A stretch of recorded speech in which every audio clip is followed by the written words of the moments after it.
Primeiro, a questão do tempo, né? E eu queria dizer que isso não é uma aula, é um bate-papo mesmo que eu queria ter com vocês. O Nicolas me convidou e eu queria dividir em dois momentos, né? Primeiro, a gente fazer uns 5, 10 minutos aí quais são os temas, né, que vocês mais, às vezes, têm vontade de aperfeiçoar na área da saúde da criança e da área da saúde da mulher, principalmente focado na questão do aleitamento materno, e depois eu vou fazer uma apresentação que deve demorar uns 40 minutos, né, onde a gente faz essa conexão da importância da amamentação para o desenvolvimento infantil. Então, é uma conversa, é um diálogo, aí depois a gente deixa aberto para as perguntas, vocês também podem interromper se de repente eu estiver falando e vocês, professor, eu quero falar, eu gostaria de saber sobre isso, fiquem bem à vontade, né, eu sou muito aberta e eu acho que o bom mesmo desses encontros é que a gente faça essa partilha. Alguns talvez tenham sido meus alunos, outros, principalmente de outros cursos, não, mas eu sou Márcia Machado, eu sou enfermeira de formação, já estou há 35 anos na universidade. Eu entrei na época como chefe do banco de leite, primeiro no alojamento conjunto da maternidade escola, foi onde eu comecei toda a minha trajetória, na década de 80, né? Já estou na fase já de me aposentar, já tenho alguma trajetória aí.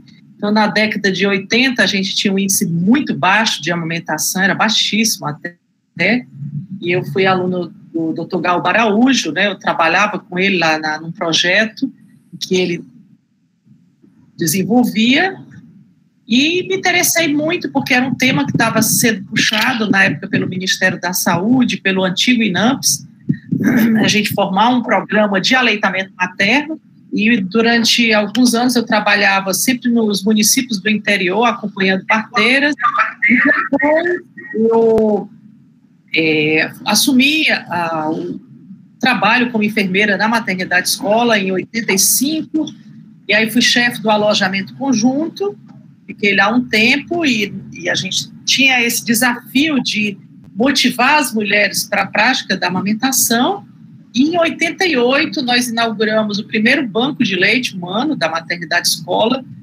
Eu estava, desde o momento que nós colocamos a primeira pedra lá do banco de leite, estava presente, né, com a equipe.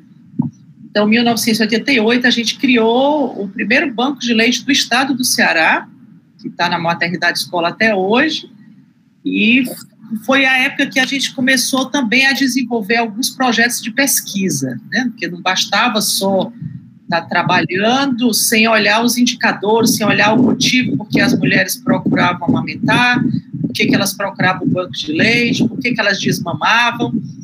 Então, foi uma época bem desafiadora, eu vou contar algumas histórias para vocês, né? E depois eu entrei no mestrado, em 95, terminei em 97, fiz o mestrado no Departamento de Saúde Pública da Faculdade de Medicina, e meu estudo, minha dissertação de mestrado, foram feitas entrevistas com mulheres que tinham amamentado até 6 meses. Eu queria saber, mesmo com toda a pressão, o que levava algumas mulheres a amamentar exclusivamente até os 6 meses. Foi um estudo com abordagem qualitativa, muito interessante, e foi daí que cada vez mais eu fui me interessando por pesquisa, e na época depois eu fui chamada para assumir como técnica no Departamento de Saúde Pública, acompanhando na época inclusive o professor Adalberto Barreto, e depois em 2004 eu entrei no doutorado no Departamento de Enfermagem da UFC. Meu estudo foi para saber como eram as consultas de enfermagem na rede pública de Fortaleza. Foi um estudo também bem interessante, que a gente detectou o que as enfermeiras estavam orientando no serviço de puericultura. E em 2008, abriu o concurso para professor adjunto da Faculdade de Medicina, e foi aí que eu fiz o concurso e entrei como professora efetiva, e estou até hoje, né, já estou como professora associada, agora vou passar para professora associada 3, E nesse período, entre o mestrado e o doutorado, eu comecei a fazer muitos vínculos internacionais, né, com grupos da Universidade de Harvard, e em 2010 eu fui convidada para fazer meu pós-doutorado lá. Fiquei praticamente 9 meses, onde eu estudei muito a questão da nutrição e alimentação complementar de crianças prematuras de muito baixo peso.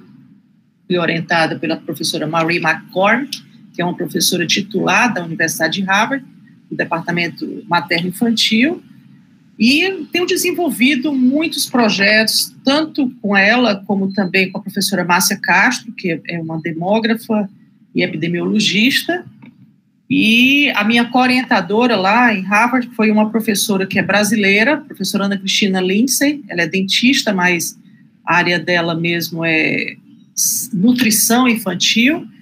E se vocês entrarem, porque é importante quem depois se interessar em participar do grupo de pesquisa, participar de algumas pesquisas, eu hoje estou como cientista-chefe da FUNCAP, na área de proteção e ação social, onde nós temos vários projetos que nós estamos desenvolvendo, né? Um deles vamos iniciar agora em março, com 24 municípios do interior do estado do Ceará, com mulheres que recebem o Bolsa Família, vivem abaixo da linha da pobreza. Tem um outro projeto que eu estou coordenando, que a gente acompanha mais de 800 jovens que moram na periferia de Fortaleza.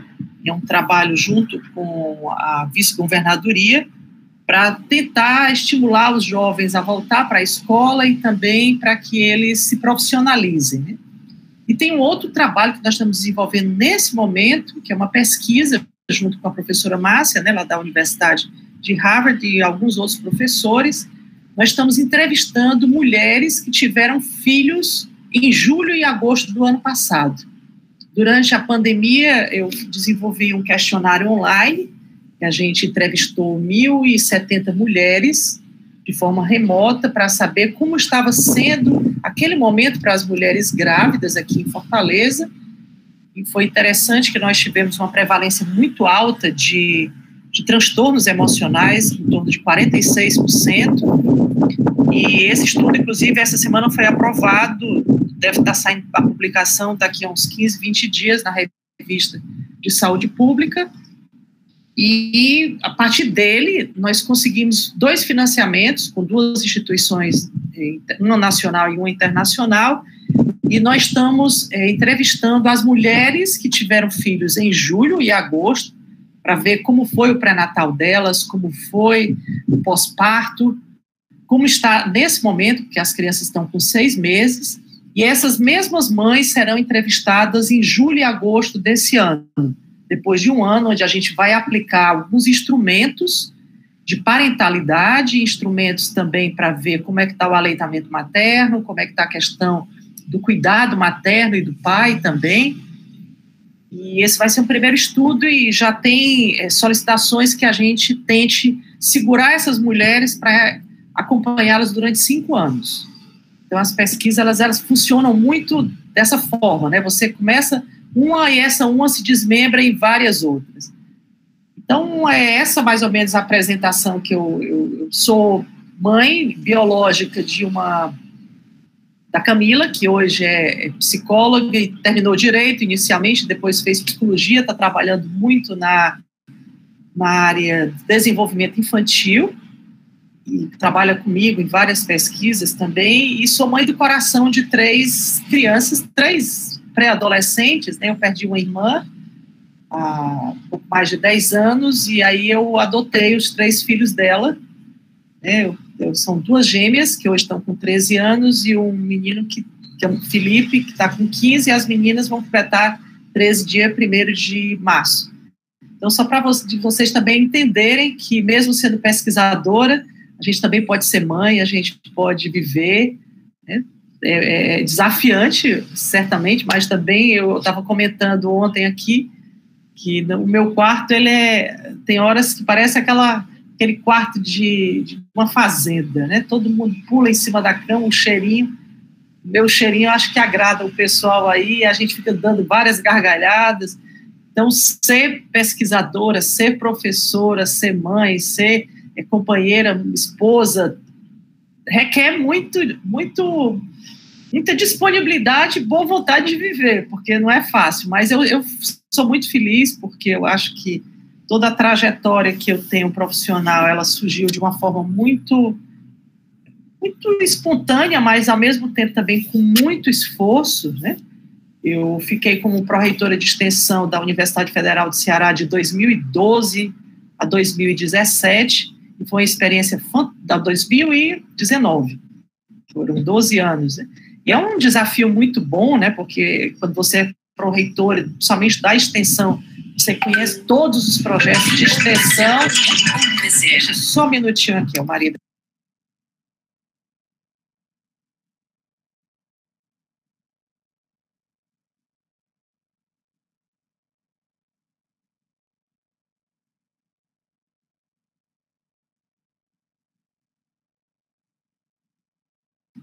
Desculpa, né? Então, assim, é muito bom porque você conhece muito, eu conheci os projetos, né, muitos da área da saúde, terminei na enfermagem, na UFC, e é bom porque a extensão, ela integra isso, né? Você tem equipes multidisciplinares, eu não sei trabalhar sozinho, então, o trabalho do cientista de dados até o agente comunitário, que é aquela pessoa que mais me abre as portas quando a gente está fazendo pesquisas no campo. Então, eu queria ouvir um pouco de vocês, inicialmente, aí a Lara, o João, a Sara, o Felipe, Poliana, a Nicole, bom, tem várias outras pessoas, o Elário, João Roseno, Mônica, Nicolas, Nicole, Poliana, Rebeca e Sara. O que vocês gostariam, né, que eu falasse para vocês? Qual é a curiosidade que vocês têm nesse tema? Porque aí, em cima do que vocês colocarem, eu vou escutar, cada um falaria assim uns 2 minutos, e aí depois eu começo a puxar, porque com certeza muita coisa que vocês querem ouvir, eu já dei essa aula em um outro momento, é possível que eu possa contemplar a curiosidade de vocês, tá bom? Então, quem queria começar a falar? Bom, professora, assim, eu estou no Prozaf vai fazer 2 anos, já faz 2 anos e meio, né, e assim, desde a minha primeira visita de puericultura até a última, a alimentação né, é sempre a parte mais importante das nossas visitas, porque... Só um minutinho, porque a minha tela está toda branca, eu não consigo nem ver aqui como minimizar. Não sei se é só a minha. Gente, onde você está como aí? Tá normal. Tá apresentando normal, amigo. Tá, peraí. Isso, Davi, é estranho, né? Agora foi. Pronto, beleza. Eu tinha clicado aqui errado. Obrigada, pode falar. Pronto, ajeitado. Não, então voltando. Então sempre a questão da alimentação, ela é um momento da puericultura que é muito ímpar, porque a gente mesmo não estando formado ainda, né, a gente ainda em processo de graduação, mas a gente tendo uma boa base sobre a questão da alimentação infantil e em especial do aleitamento materno, a gente consegue dar orientações muito ricas, né, para aquela mãe esclarecer dúvidas, tirar anseios.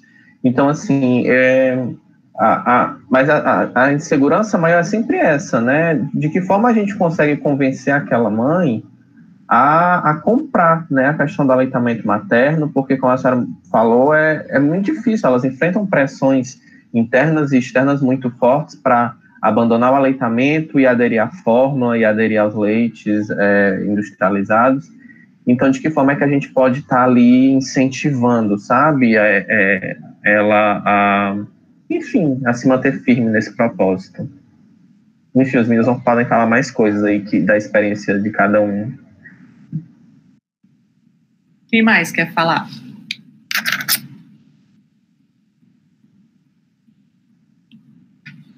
Não se encabule. Posso falar?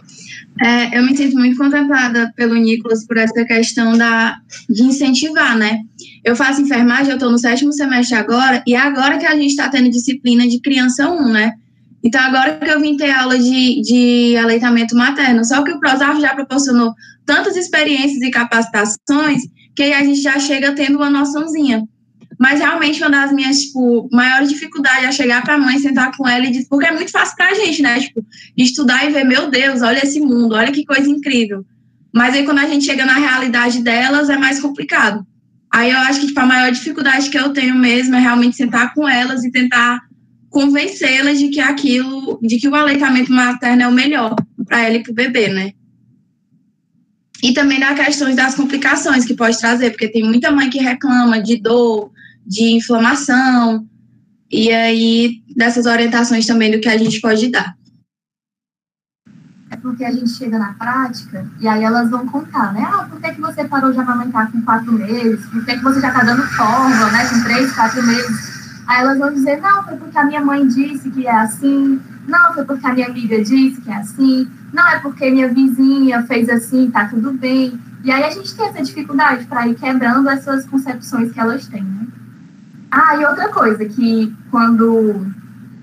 eu passei a semana lembrando dessa capacitação de aleitamento materno, né? E aí eu sigo no Instagram algumas mães adolescentes. E aí uma coisa que eu vi no Instagram de uma mãe adolescente me chamou a atenção. Ela tem 15 anos. E aí fizeram uma pergunta lá, como é que você amamenta à noite? E aí ela foi dizer, não, à noite eu boto, a nenenzinha tem 3 meses, né? Eu boto ela do meu lado deitada e ela amamenta deitada. Aí eu fiquei, poxa, acho que eu nunca ouvi falar assim de uma mãe amamentando a neném deitada. Eu fiquei, será que isso faz mal, assim, será que a neném não vai ter um refluxo, alguma coisa assim? E aí foi uma curiosidade que eu tive e eu vim lembrando durante a semana para poder perguntar hoje no sábado.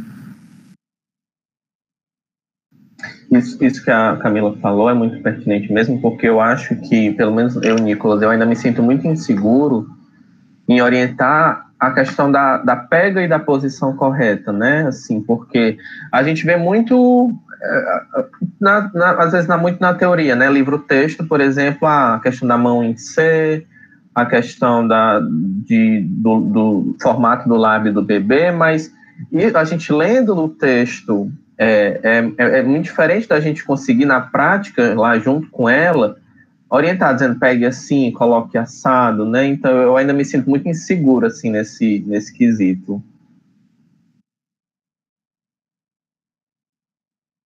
Mas alguém, gente, tem alguma insegurança? E é interessante... Não, eu estava lembrando aqui que é interessante essa questão do que o Nicolas falou, porque muitas vezes a mãe posiciona a criança, mas ela fica super desconfortável, né?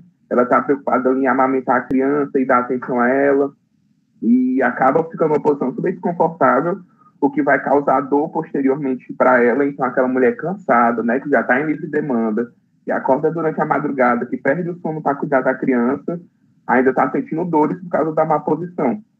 Então, essa é uma parte muito importante que a gente tem que focar na nossa pericultura, né, que a gente já trabalha. E outra coisa também que a Nicole falou, é que muitas vezes a mãe compra essa questão da amamentação, ela quer amamentar, só que muitas vezes ela sente dor. Então, ela quer aquilo, ela quer amamentar o filho dela pelos 6 meses exclusivos, só que ela sente muita dor. Então, esse manejo do que fazer com ela, do que orientar para evitar dor, fissuras e afins, eu acho também super interessante de ser tratado. Gente, eu tenho uma dúvida. Eu não sei se vai se encaixar muito, mas é uma dúvida mais pessoal. E que eu queria perguntar para a professora também, se ela sabe alguma coisa, se tem como fazer algo sobre isso, que é em relação às mães que não podem amamentar, porque eu tive isso, né? Minha mãe não pôde me amamentar. E aí, quando eu fui criança, ela sempre conta que ela dava leite de cabra para me beber. E tinha uma vizinha nossa que também tinha acabado de ter uma criança, e aí ela acabava que me dava para outra mãe me amamentar. Então, eu queria saber um pouco sobre esse cuidado também, em relação ao que a gente pode ter com mães que não podem amamentar, que têm essa vontade, mas que infelizmente não podem, né? E como que a gente poderia lidar com essa situação. E também em relação ao manejo, eu vi há um tempo atrás, no Instagram também, eu não lembro se ela era enfermeira, não lembro a profissão dela, mas uma mulher que desenvolveu uma almofada que ela encaixa assim no corpo da mulher. Ela é meio que propriamente feita para isso, e tem um espaço para a criança ficar, para ela amamentar. enfim, sobre essas coisas que são feitas, são produzidas, né, pela indústria para que possa facilitar a amamentação, se elas realmente são eficazes e essas coisas assim. Eu Bom também. dia. Pode, desculpa. Tá.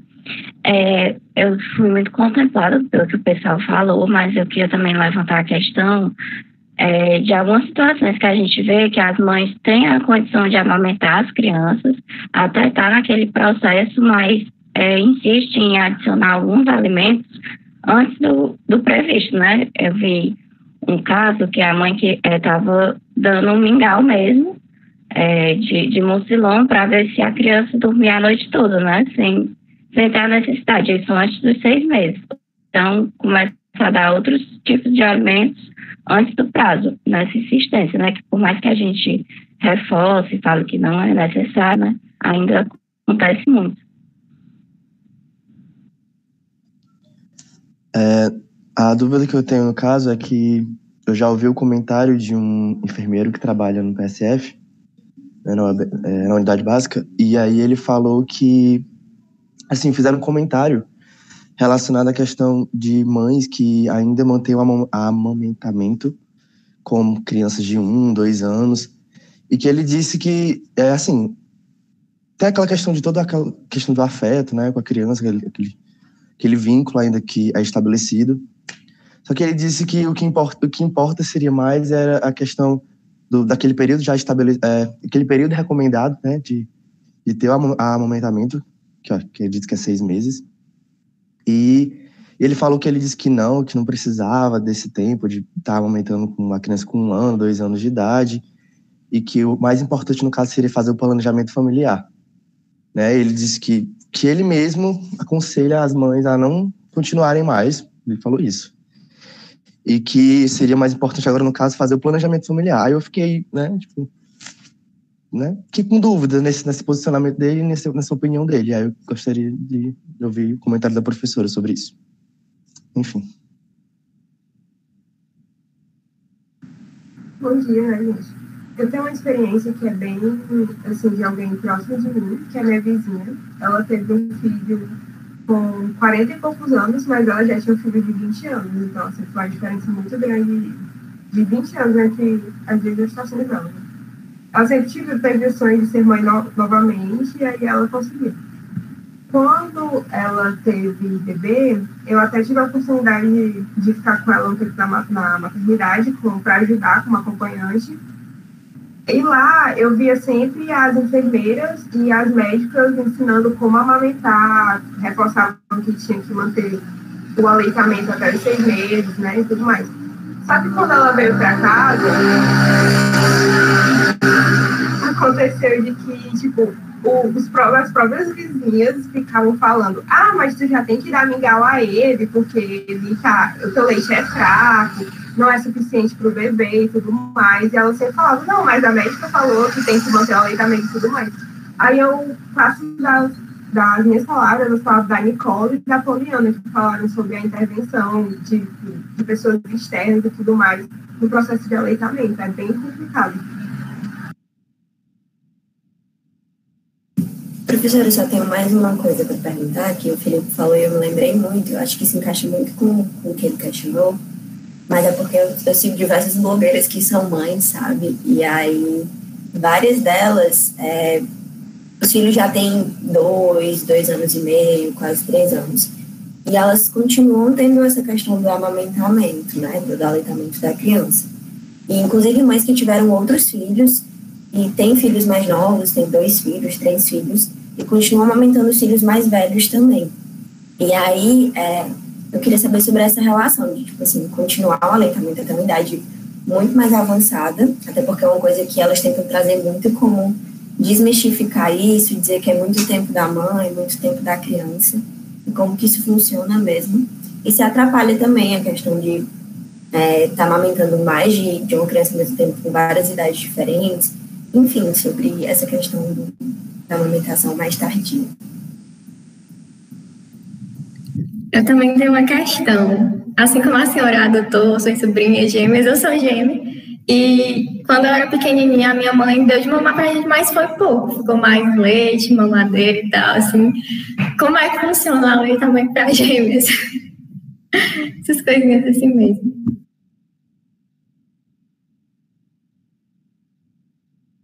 Bom, Nicolas, já estou percebendo aqui que a gente vai ter que ter pelo menos uns 3 ou 4 encontros, no mínimo, né, para poder... São tantas as perguntas, começa desde a questão aí da... Deixa eu só colocar aqui o cronômetro para poder eu me controlar aqui com o tempo que eu falo. Desde a questão da própria anatomia, da fisiologia, da amamentação, perpassa pela questão de problemas de amamentação, sobre depois do parto, como amamentar gêmeos, quer dizer, tem uma coleção aqui de temas, né, que obviamente que eu vou tentar começar a fazer, e aí a gente se prontifica, se vocês quiserem, gostarem, a gente marcar depois um outro encontro, né, eu sempre digo que eu adoro falar de amamentação, muita gente que me conhece, é possível até que alguns de vocês tenham sido meus clientes, porque até mais ou menos, deixa eu ver, 2006, 2007, eu fazia muita consulta domiciliar particular, porque algumas mães não queriam ir ao serviço público, eu era chefe do banco de leite, eu recebia muitas mães lá, mas às vezes quando a mãe não queria, eu ia no domicílio, então várias mães me conhecem como a Márcia do peito, a Márcia do leite materno, a Márcia da amamentação, né? Eu sempre brinco, eu digo, minha cara é cara de leite materno. Mas isso é muito bom, porque hoje eu tenho vários alunos de medicina que foram meus clientes, aliás, eu tenho vários já médicos que foram meus clientes, né, e às vezes quando eu estava como pró-reitora, eu me lembro que às vezes a mãe me via lá em cima e daqui a pouco diz, olha, são 9 horas. Meu filho está se formando, a senhora esteve na minha casa, eu chorava muito para amamentar, era muito leite no peito, eu achava que eu tinha pouco leite, e a senhora foi lá. Então, isso é muito bom, porque quando você trabalha com essa disponibilidade de ajudar uma outra pessoa a amamentar, digo para vocês nunca mais serão esquecidos. A forma como a gente fala com a mãe, isso tem um diferencial enorme. Por isso que a primeira habilidade, antes da técnica, que vocês precisarão aprender para ver como evitar uma fissura, como evitar que o peito fique empedrado, né, que é o engurgitamento mamário, vocês têm que aprender nas relações de convencimento a como eu me dirijo para a mãe. Como é que eu falo com essa mãe? Esse eu diria que é o primeiro passo mais importante para quem está começando. Eu, com a idade de vocês, eu já estou com 58 anos, mas eu me lembro quando eu entrei na faculdade, com 17 anos, eu achava que toda mulher tinha que amamentar. Na minha cabeça, eu dizia, pô, mas como é que uma mulher não quer amamentar? Porque ela disse que não tem leite, como é que ela disse que o leite dela é fraco? Então, essa boa vontade que a gente tem, às vezes interfere negativamente. Porque na hora que você olha para uma mulher e diz assim, a senhora não vai dar de mamar? Eu não acredito não, mulher, pelo amor de Deus. Isso daí já cria, né, aquele distanciamento. Elas, vixe, Maria, como é que eu vou dizer para ela que eu já estou dando mamadeira? Como é que eu vou estar dizendo para ela que eu não acredito que o meu leite seja bom para o bebê, porque eu acho que ele está fazendo muito cocô e isso pode dar diarreia? É você olhar para a mãe e dizer, olha, se o seu bebê não mamar, ele vai adoecer, viu? Estou avisando. E se ele adoecer, a culpa é sua. Então, essa questão de você culpabilizar uma mãe também é péssimo. Porque quando a gente iniciou na década de 80, eu trabalhei também no Ministério da Saúde, a gente tinha muitas mulheres que foram pressionadas pela indústria de alimentos, porque a indústria fez uma propaganda maravilhosa de tirar o chapéu, de dizer para a mulher que o leite dela era fraco, que o leite dela não sustentava o bebê, que o leite que deixava o bebê dormindo várias horas era um leite de lata ou leite de vaca, né? E isso foi tão bem feito que até hoje, a gente às vezes para convencer uma avó, principalmente, que a filha dela pode amamentar, é trabalhoso. A gente tem que ter muita paciência, vocês têm que aprender a fazer talvez alguns cursos ou ouvir algumas palestras sobre habilidades de comunicação. A própria minha expressão não verbal quando eu estou diante da mãe, isso vai interferir. Eu estou aqui vendo, chego na casa de uma mãe ou de uma enfermaria, tem uma mamadeira e chupeta. Eu vi isso várias vezes. O profissional chegava, jogava a chupeta dentro do lixo, de uma forma bem grosseira, nem perguntava para a mãe. Isso não pode dar para o menino. Então, vocês vejam que não é só a técnica, por isso que eu vou falar algumas coisas que vocês pontuaram aqui, vou tentar iniciar, Nicolas, passa aí o próximo, para que a gente comece a falar de amamentação, a gente tem que entender um pouco por que é que eu tenho que fazer o maior esforço para que as crianças mamem ou tenham uma alimentação adequada. Porque nós temos motivos diversos que uma mãe não pode amamentar. Por exemplo, eu mudei muito a minha concepção em 83, porque foi na época que apareceram os primeiros casos de HIV/AIDS no Brasil e no mundo. E até lá a gente estava no auge da campanha da amamentação, todo mundo vai amamentar. E aí descobriram que o vírus passava pelo leite materno. E aí? E agora? Vocês podem até depois ir na literatura e coloca meu nome, né? Márcia, Maria, vou até colocar aqui, que aí depois vocês entram ou no Google ou vão no ResearcherGates, que tem todos os meus artigos publicados. E nós temos alguns trabalhos que nós fizemos no São José, nessa época de 84, 85, com mães que sabiam, às vezes até na hora do parto, que estavam soropositivas para o HIV, mais, e que o médico orientava a não amamentar. E eu fiz um estudo para saber como foi para essa mãe não amamentar. Como é chegar numa enfermaria da maternidade, ela sabendo que era soropositiva, mas não podia dizer para as outras colegas da enfermaria que ela era positiva e daí o bebê dela não podia mamar no peito dela. Como é para essa mãe que não é orientada pelo profissional médico que ela deve inibir a produção do leite e não receber a medicação, e do 3º, 4º dia ela tem apojadura. Toda mulher, 3º, 4º dia, é quando tem aquele período onde o aumento do hormônio que produz leite, que é chamado prolactina, ele acontece no 3º, 4º dia após o parto. Por isso que, se vocês quiserem aprender a visitar bem uma mãe depois do puerpério, vá entre o 3º e 8º dia, que é onde todos os problemas surgem. Não vou esperar para ver um menino só com 1 mês, não. O ideal é entre o 3º ao 8º dia. Porque aí a mama fica dura e essa mulher que é soropositiva para o HIV, ela não pode aproveitar o leite dela para dar para o bebê direto. O bebê pode ter a barreira placentária de que esse bebê não contraia o vírus, e se ela der o leite dela, ela pode passar o vírus pelo leite materno. Então, essa mãe com a mama empedrada, com a mama engurgitada, dói. Tem umas que evoluem para mastite, que é a mama ficar vermelha, né, ficar dolorida, que muitas mulheres, aí vem, tudo é misturado na amamentação, vem os mitos e os tabus. Se o peito começa a ficar vermelho, ela diz que é porque algumas vezes o bebê arrotou no peito. Tem mãe que acha que se o bebê arrotar, o ar vai entrar dentro dos ductos, dos alvéolos e vai criar uma mastite. Não é verdade, não é, mas a concepção como as pessoas vão passando essas informações, principalmente as mais velhas, faz com que muitas vezes atrapalhe a amamentação. E isso é um sinal de início de mastite, né? Quando a mama começa a ficar vermelha, dói bastante, a mãe não consegue levantar o braço, a mãe não consegue fechar o braço porque dói, e fica muito incômodo. E depois eu vou falar um pouco para vocês como fazer, né? Então, tudo isso que a gente vê, por exemplo, gêmeos, se eu não tiver um bom suporte de apoio na hora que o bebê nasce, de envolver o pai, e isso é um tema extremamente novo que a gente está tentando trabalhar, é a responsabilização do homem para os cuidados do bebê. Quando o bebê ele é gestado, ele foi gestado por 2 pessoas. É muito raro você ter um que gestou por uma inseminação artificial que pegou, né, o sêmen de uma pessoa que ela nem conhece. É muito mais raro isso acontecer.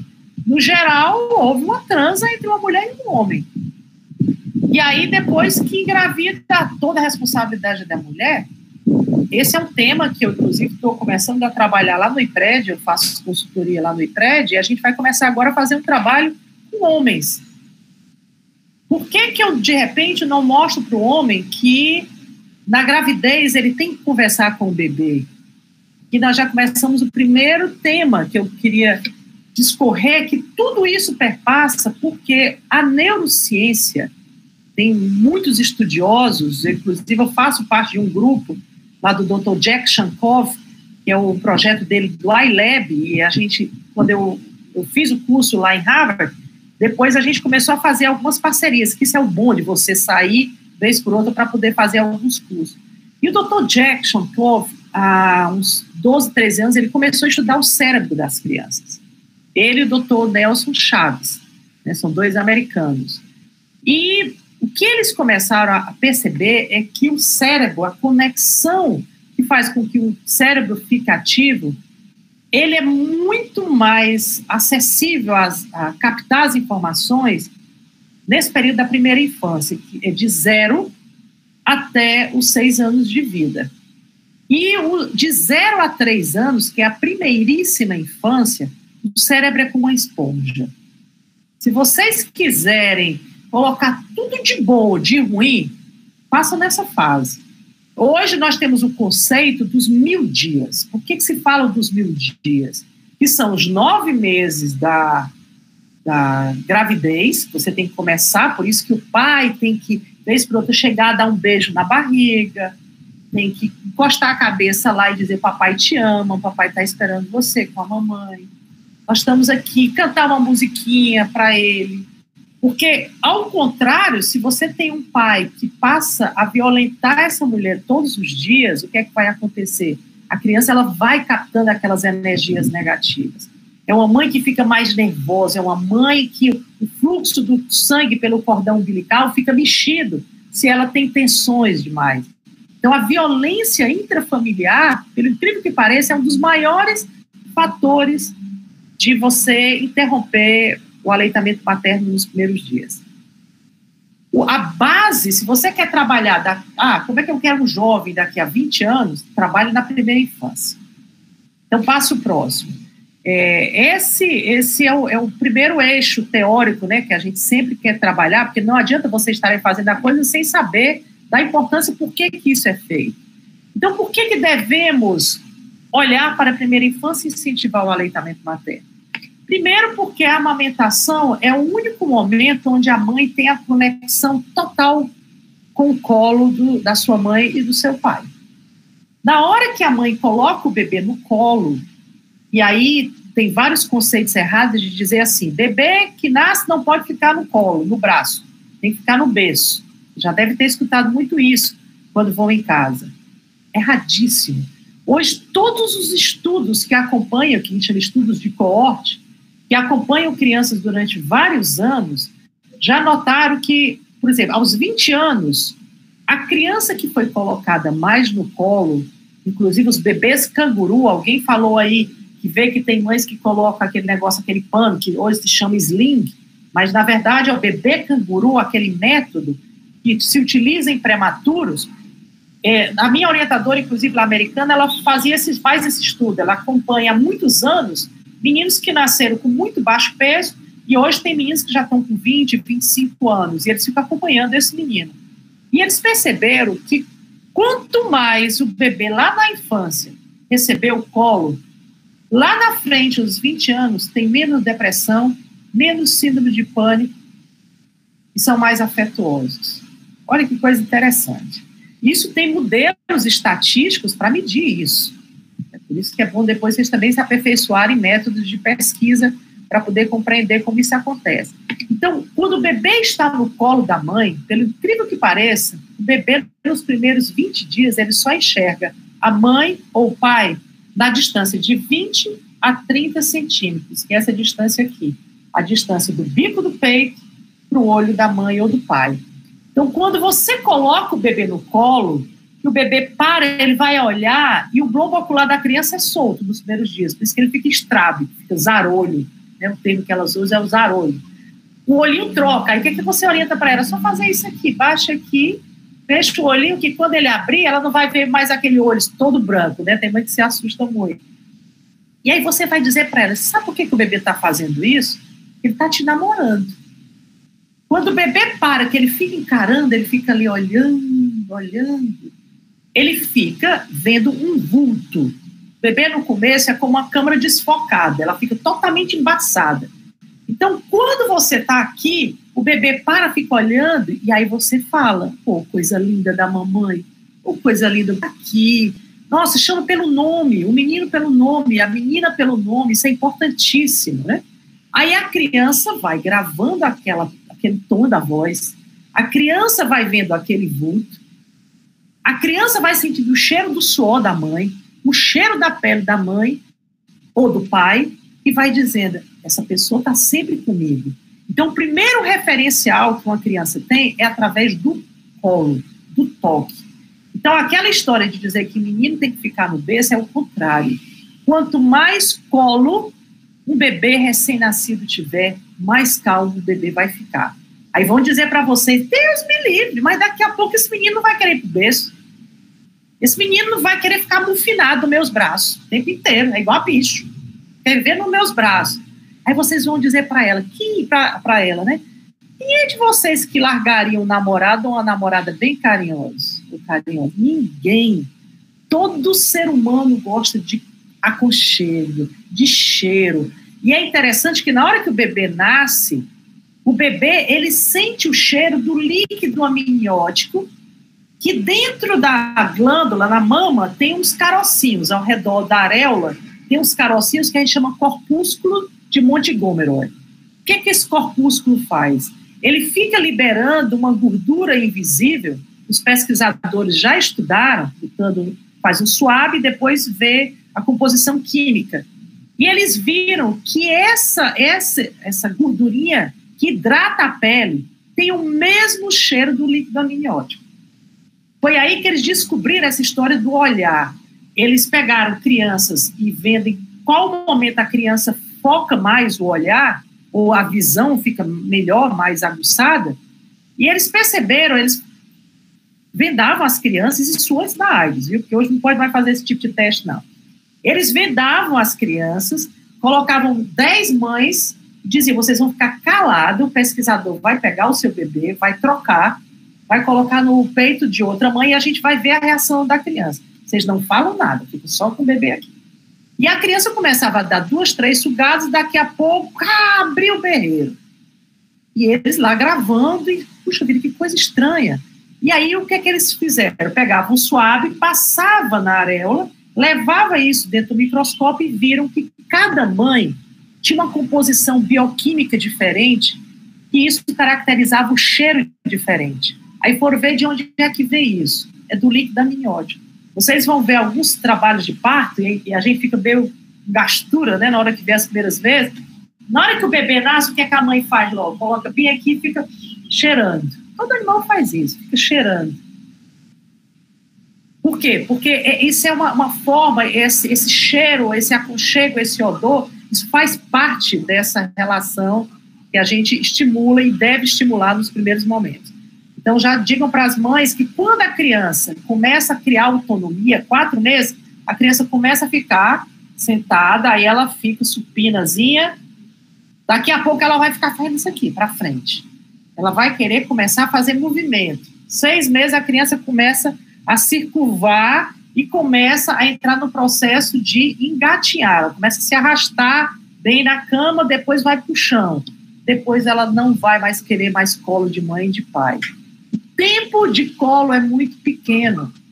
Se os pais soubessem disso, nenhum menino, depois de 9, 10 meses, quer ficar o tempo todo nos braços do pai. Nenhum.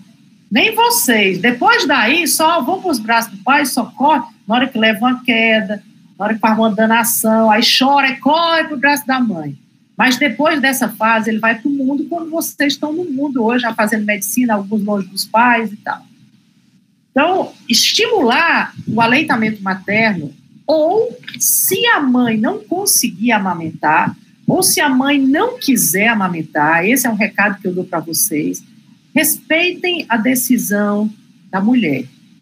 Quem vai decidir se quer amamentar é a mãe, e muitas vezes junto com o companheiro, com o pai do bebê.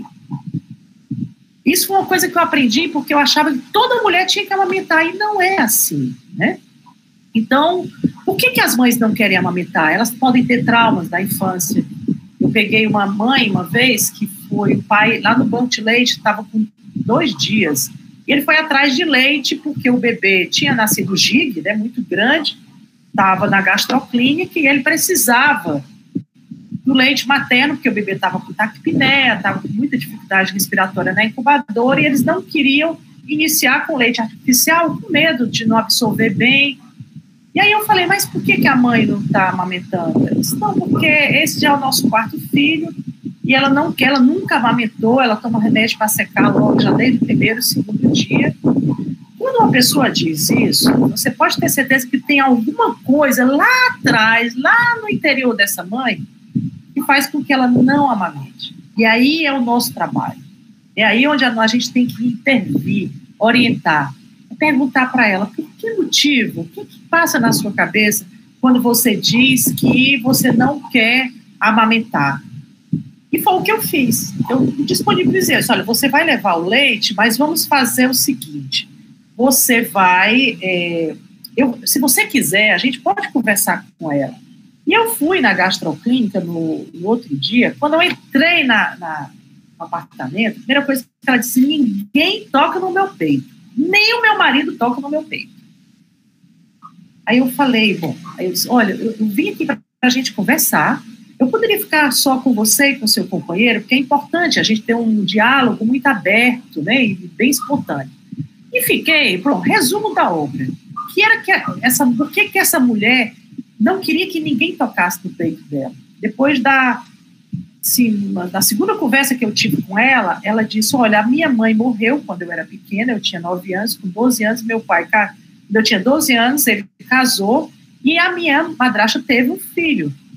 E eu não esqueço a cena, quando eu ficava perto da porta, ela amamentando, ela mordendo a mão do meu pai, e gritando, e o sangue escorrendo pela boca.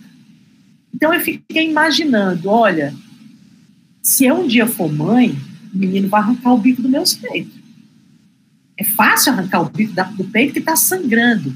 Então vocês vejam como algumas questões que às vezes são de trauma dessa pessoa, faz com que ela não consiga amamentar. Mas para isso precisa ter o quê? Um diálogo. Preciso perguntar para ela, eu não posso já chegar julgando, eu não posso chegar censurando o fato dela não estar amamentando, né? Aqui a Nicole pergunta, porque a senhora já pegou alguma situação que a mãe foi violentada, teve que continuar com a gravidez e não conseguiu criar afeto com o bebê já? Nós estamos fazendo uma pesquisa agora, tem uma aluna minha de doutorado, que está estudando sobre essa questão dos fatores relacionados da violência com a gravidez. Tem até uma professora, essa que foi minha orientadora, a Ana Cristina Lindsay, ela vai começar a fazer um trabalho conosco aqui em Sobral, e não sei se tem algum de vocês que é de Sobral, mas a gente vai começar, e um dos temas que a gente vai trabalhar é essa, violência e amamentação. É muito comum, devido ao hormônio chamado prolactina, que vocês já ouviram falar, nós temos a ocitocina e temos a prolactina. A prolactina é o hormônio que produz leite, mas esse hormônio também ele é responsável pela fase humoral, pelo sentimento, pelo humor da mãe. No 3º, 4º dia, depois que essa mulher tem bebê, o hormônio, do sangue circulante, ele é altíssimo, você tem um alto nível de prolactina. É nessa fase que mais as mães choram. Vocês vão às vezes, na casa da mãe ou na enfermaria, quando chega lá, a mãe está se desmanchando em lágrimas, né? O que a gente geralmente faz? Que é isso, que besteira? Então, está todo normal, porque esse negócio está chorando. Deixem ela chorar. Isso é porque ela está com nível, com excesso de prolactina, e daí, essa fase, elas choram muito. Você tem que chegar... Eu acho que é importante a senhora chorar. Por que motivo? Como é que a senhora está se sentindo? Essa frase é o que vocês mais têm que usar. Como é que eu posso lhe ajudar? Como é que a senhora está se sentindo? O que é que eu poderia fazer para lhe ajudar? Né? Então, acontece também que nessa fase existem mulheres que têm o que nós chamamos blues puerperal. O blues puerperal é aquela sensação de um mal-estar, uma tristeza, tudo está nebuloso, né? vocês vão passar pela psiquiatria, quem não passou ainda vai ver.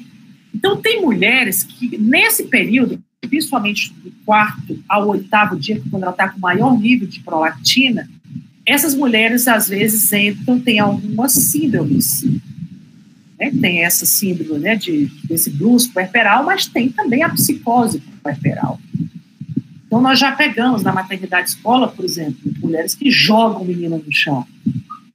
Mulheres que veem as colegas que estão na enfermaria correndo atrás de vocês. Chega! A mãe está querendo jogar o menino na janela. Por isso que até a estrutura das maternidades tem que ser pensada com isso. Antigamente, a janela não podia colocar assim e a mãe jogar o menino. Teve uma vez só um caso que aconteceu da mãe jogar o bebê lá. Inclusive, o direito, né, ele nem criminaliza essa mulher, porque você sabe que é devido a esse processo hormonal que as mulheres têm. Mas precisa ter muito cuidado. Eu já peguei várias profissionais de saúde, né, que eu acompanhava em visita domiciliar. Uma vez eu sempre dei meu telefone para as mulheres, porque quando você trabalha para incentivar a amamentação, se é pediatra, se é obstetra, você tem que dar disponibilidade do seu telefone. E a hora que os meninos choram é à noite. Por quê? Porque tem um chamado ciclo circadiano. Dentro do útero, o bebê se mexe mais quando a mãe vai dormir. Na hora que a mãe se deita, o bebê começa lá dentro do útero a se mexer. Aperta a bexiga. A mãe se levanta, vai no banheiro fazer xixi. O pai acorda porque a mãe se mexeu lá na cama, ou se mexeu na rede. E esse bebê lá dentro está se acostumando. Ele tem o que a gente chama relógio biológico. Por isso que todo bebê troca o dia pela noite no começo. Por isso que toda mãe, no começo, sabe, ela acorda várias vezes de madrugada para ir fazer xixi, para o organismo dela ir se acostumando a acordar quando o bebê nascer. Veja que coisa fantástica da natureza. E aí, o que acontece? Os bebês, os pediatras, recebem muito telefonema à noite, madrugada. Ah, meu menino não dorme. Ok, bota ele lá do seu lado.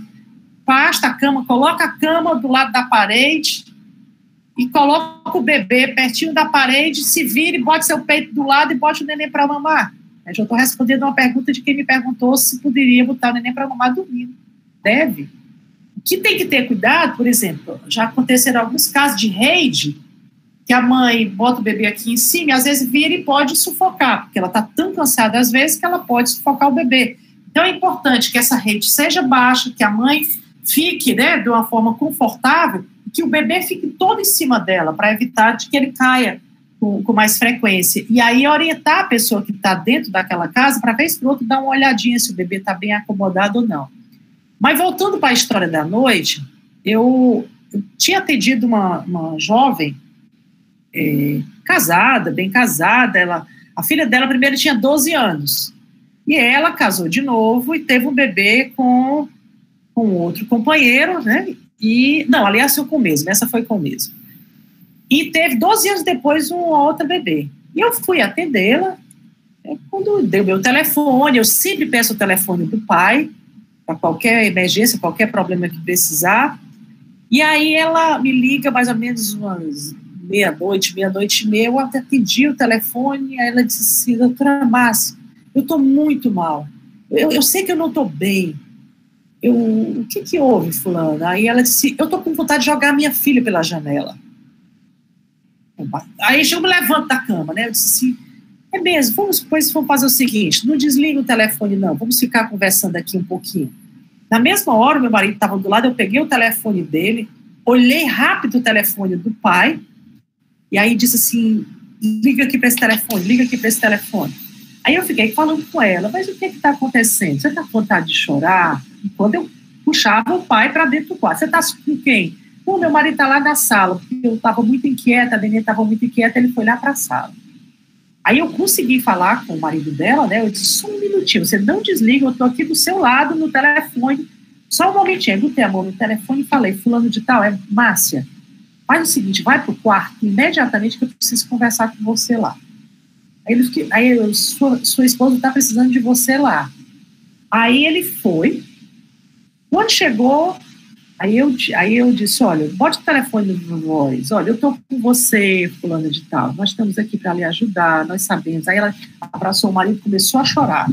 Ela tinha problema de transtorno bipolar, né, e era tratada, parou na época da gravidez e parou, inclusive, tratamento psiquiátrico, tratamento psicológico.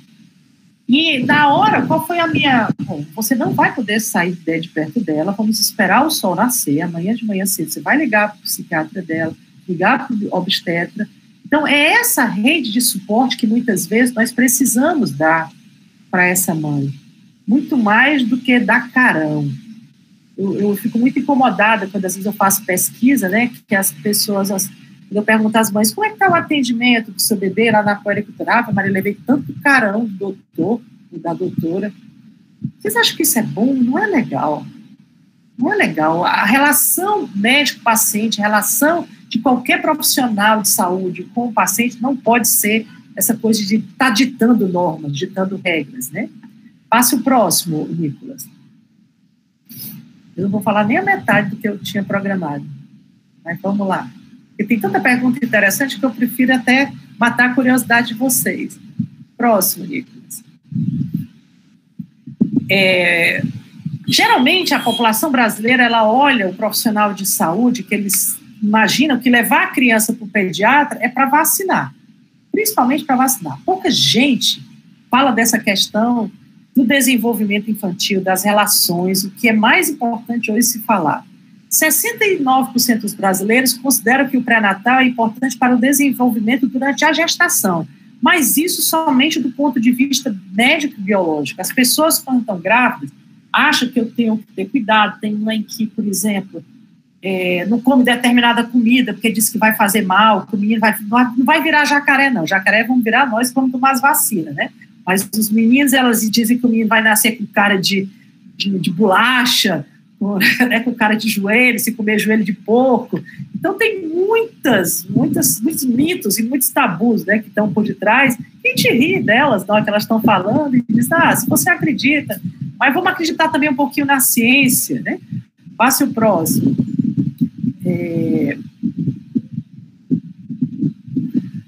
Deu, Nicolas? Às vezes trava um pouquinho, né? 48% dos brasileiros apontam a necessidade do bebê receber carinho dos pais e familiares. Esse é o foco central quando a gente fala de amamentação. A amamentação é a forma melhor da mãe colocar o bebê no colo. E se aquela mãe não pode, vocês orientem que elas não devem terceirizar na hora que vai dar comida ou que vai colocar o bebê para dormir no colo de uma outra pessoa. As pessoas que têm que mais ficar com o bebê no colo é a mãe e o pai. Quando a gente brigou para ter a licença maternidade no Brasil, 6 meses, que saiu inclusive aqui do Ceará, na época a Patrícia Saboia, né, que era casada com Ciro Gomes, na época ela foi minha cliente. E a gente começou a fazer um trabalho para ela amamentar o último filho dela. E ela ficou tão envolvida nisso que quando ela foi senadora, ela lutou pela licença maternidade. Vocês vejam que até as políticas públicas elas são construídas por lutas, né?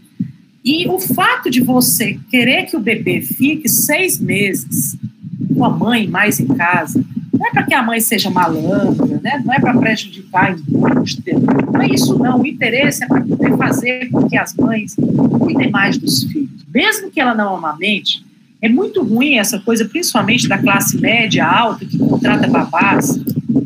Muitas pessoas chamam enfermeiras, na verdade, para ser enfermeira precisa ser formada, né? Mas elas contratam babás ganhando fortunas. Eu conheço babás que ganham 5 mil, 6 mil reais por mês. E elas ficam direto com o bebê no colo, porque elas têm que mostrar serviço. E as mulheres chamam aquela pessoa para cuidar, aí o que acontece? Eu falei da visão do bebê.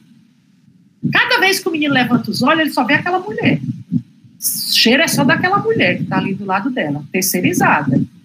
Quando termina o contrato, gente, o que eu já peguei de crianças que não dormem, gritam, choram, têm febre.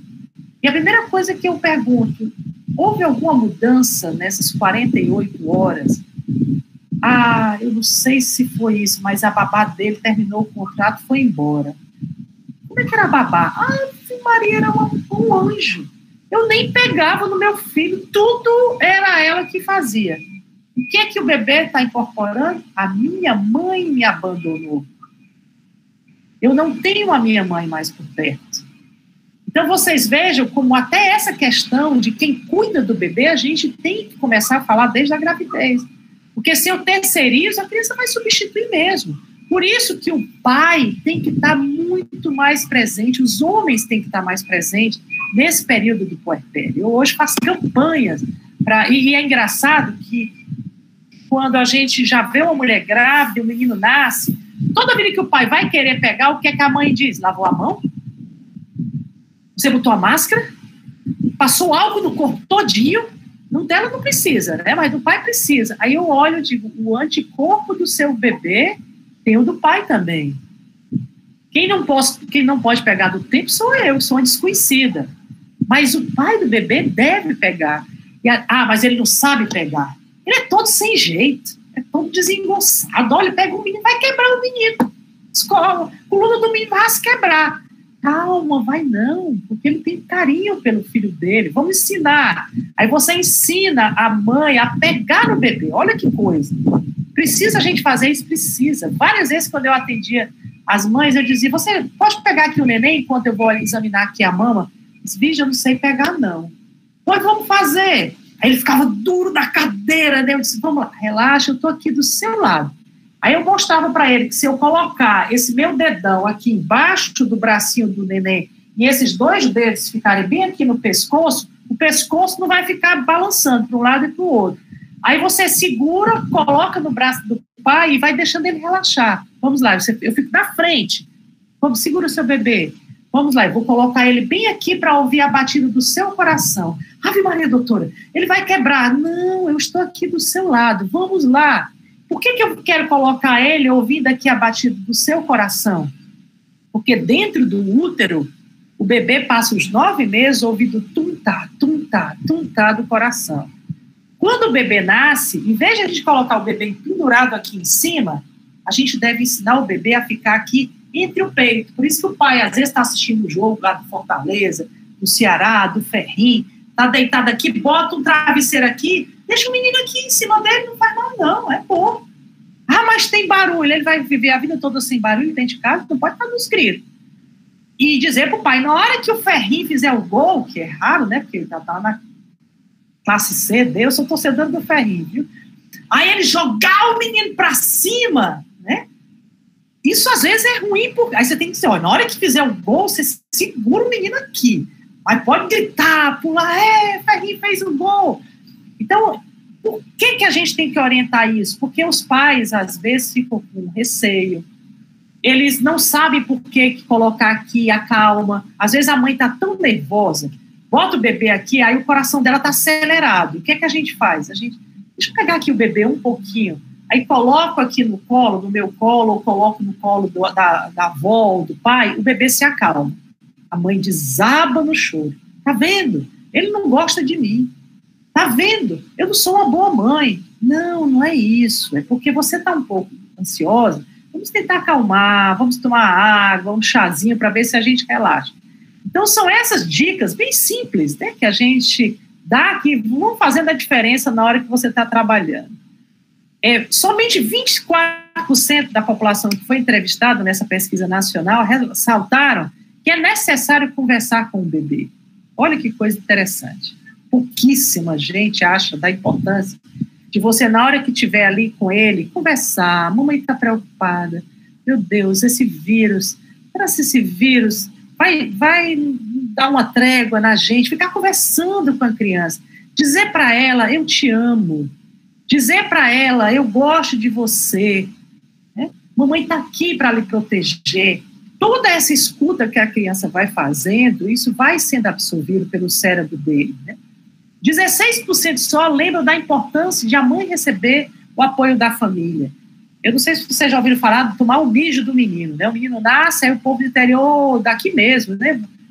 Hoje eu vou tomar o mijo do menino. Aí enche a casa de gente nos primeiros dias.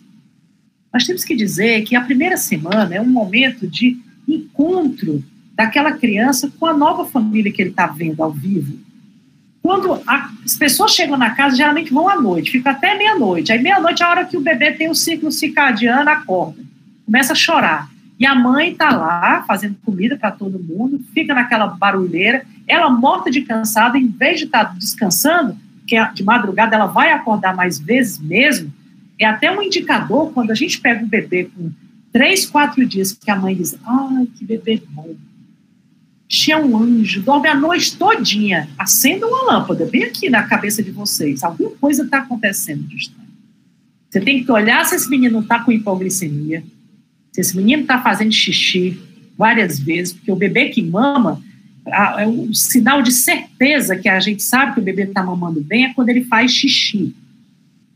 Por isso que nos primeiros dias, até eu oriento que, mesmo a mãe querendo usar a fralda descartável, ela pega uma fralda de pano, dobra, corta como se fosse um mods, faz um modzinho, coloca no meio da fralda descartável e a cada 4 horas você abre e vê se está molhado de xixi.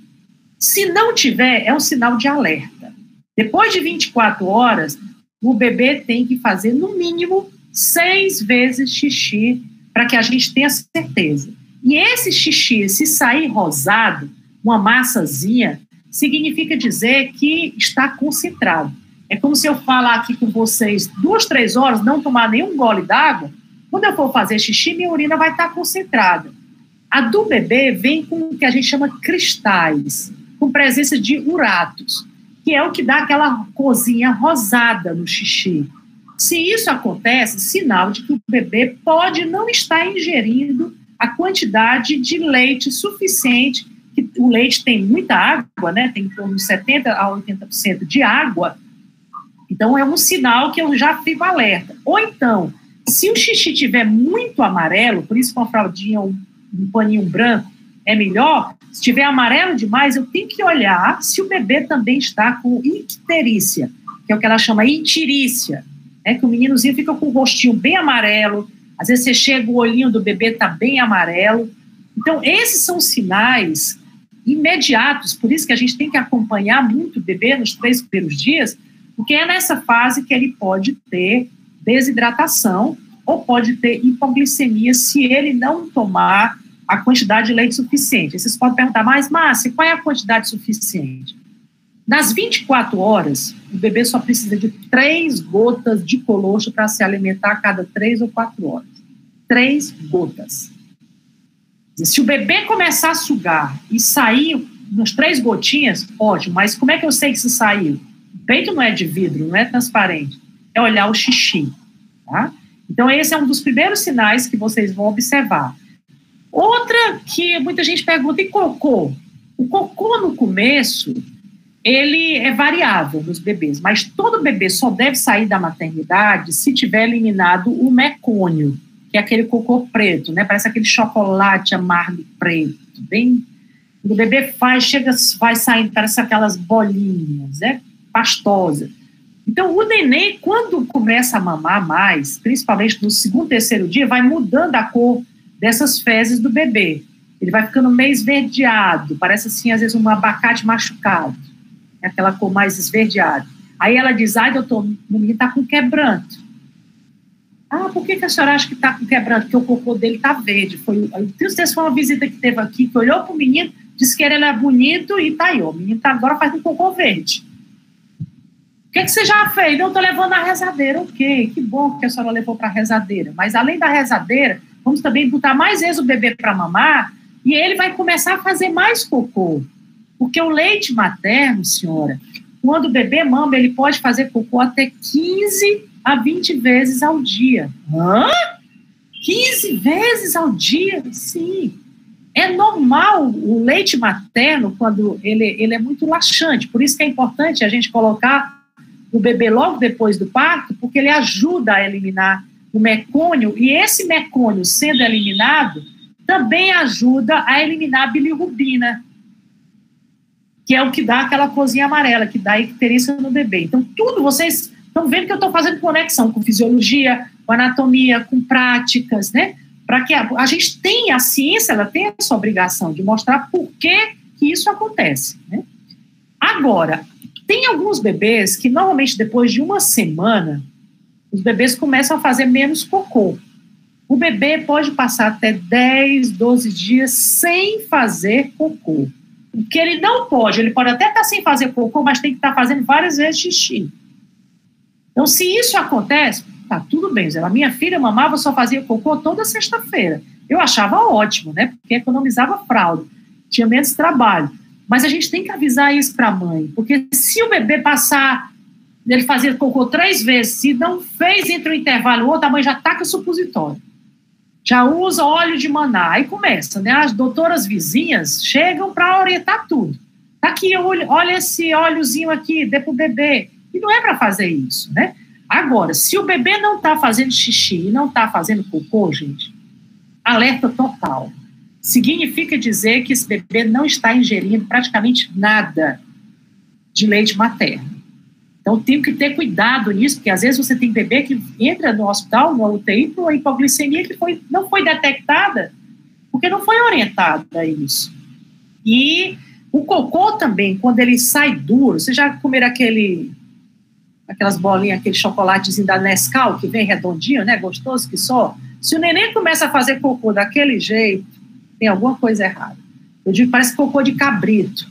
O cocô de cabrito é bem durozinho e redondinho, né? Aquilo ali é um sinal de alerta. O cocô do neném, ele tem que ser pastoso ou mole, parece com diarreia. Tem bebê que passa pelo canto da fralda. Não é diarreia. Tem que explicar isso para a mãe. Isso é normal, isso é uma característica normal do bebê recém-nascido. E o cocô é mole, amarelo e esfarelado, certo? Então, vou dar uma pausa para tomar água. Querem fazer alguma pergunta até aqui? Professora, pode dar água para o bebê ou só exclusivamente o peito? Uma ótima pergunta. Toda mãe fica com muito medo, e quanto mais tem na época do calor, quem mora no interior, aí é que diz que esse menino vai morrer de sede. Não. O bebê que mama, ele não precisa tomar absolutamente nada. Nada. Quem tem que tomar muita água é a mãe. Quem tem que tomar o chá é a mãe, ou o pai, ou as visitas, né? Ou quem tem que comer alguma coisa, fazer um mingau, é a mãe. Faz o mingau, a mãe toma. Porque o leite materno, mas seu nome é Camila, você? Não, eu sou a Sabrina e ela é a Camila, que a gente é vizinha. É porque eu tô vendo João Pedro no nome, aí eu Sabrina, né? Então, essa talvez seja uma das dúvidas que vocês mais vão ter. E tem mais que fica indignada. Não, olha, o seu leite já vem com água, açúcar, gordura, sal, vitamina, proteína, carinho. Se vocês, claro, eu só vou experimentar quando vocês forem mães ou que vocês forem pais, experimentar no leite da mulher de vocês. Mas o leite, dependendo da hora que você testa, ou ele é doce ou ele é salgado. Porque nós temos o que nós chamamos o leite anterior e o leite posterior. Por exemplo, se eu tivesse com esse copo aqui parado, tivesse um leite, bem aqui estaria aquela gordura, aquela nata, né? Quando ele passa muito tempo parado, fica aquela nata. Quando o bebê está mamando, esse leite ele se mistura entre gordura, água e essa nata. Então, quando você, às vezes, espreme o leite, o primeiro leite que você espreme numa colherinha, ele é bem doce. Não, ele é mais salgado, desculpa, ele é mais salgado. Por quê? Porque o leite é a nata. Ele está concentrado e ele absorve o sódio que tem dentro do leite, porque os rins precisam de sódio para funcionar. Então, quando você experimenta, o leite é bem salgadinho. Aí, quando a mãe diz, vixe, meu leite está salobro, aí você tem que dizer, olha, esse leite tem sal porque o bebê tem 2 rins. Por isso que você está sentindo esse gosto salgadinho. E se ela experimenta colocando leite na mão, vai ficar mais salgado ainda, porque o suor tem sódio. Aí você diz, agora experimente fazer o seguinte, deixa ele mamar aí uns 5, 10 minutos no peito. Quando terminar, lave a colherinha, esprema e coloque na boca. Sente o gosto. Aí, fala como meu leite é doce. Porque aí vem a história da gordura do leite. Vem a sacarose que tem no leite. Por isso que, dependendo do momento que eu experimento, o leite ou é doce ou é salgado. Mas isso aí é uma dúvida muito comum. Então, não há necessidade do bebê tomar. Ele só precisa tomar água se o bebê tomar leite de lata ou tomar um leite in natura. Porque o leite de lata é leite de vaca, ele tem uma proteína chamada caseína, que ele cria mais aquele coalho, por isso que o cocô do bebê fica mais pastoso, mais endurecido. E aí sim o bebê precisa tomar água. A proteína que tem no leite de vaca é a caseína, na nossa é a lactoferrina. Então a diferença é essa, por isso que o coalho que cria no estômago da criança, aquele tamponamento, ele ocorre mais com leite de vaca, por isso que o menino dorme mais tempo. É como se hoje vocês forem comer feijoada, terminou a feijoada, dá vontade de dormir, porque pesa, ele absorve menos no estômago e no intestino, certo? Mais alguma pergunta? Então vamos lá, passa para a próxima. Nicolas.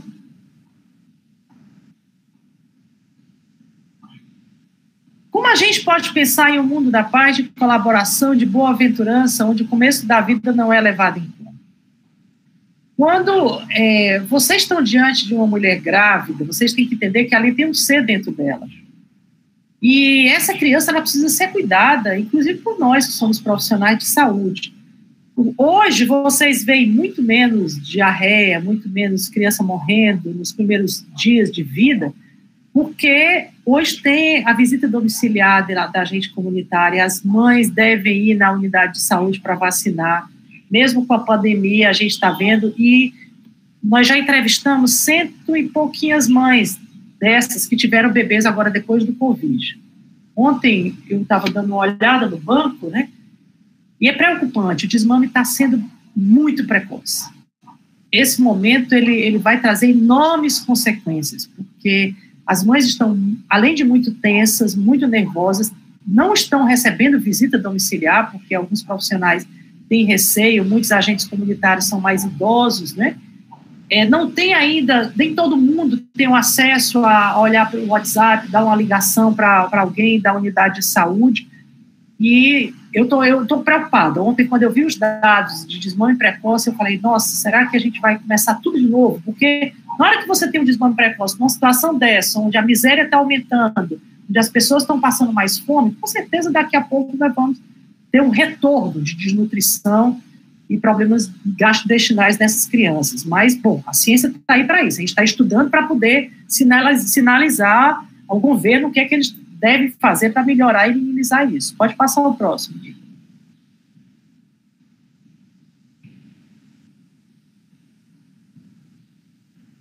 Pronto, já falei do cérebro, posso passar um pouco. O cérebro é o nosso... Bom, aqui eu gostaria de... Pode voltar esse outro aí, essa casinha?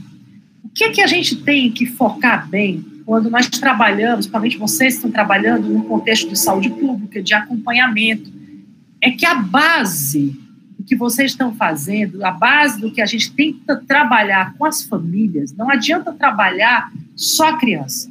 A família é a base, é como essa casa. Se eu tenho essa casa mal construída, ela vai ter repercussão lá na frente. É como se eu colocar um tijolo, ou colocar uma coluna errada aqui nessa casa, eu posso subir, mas vai chegar lá na frente que ela cai.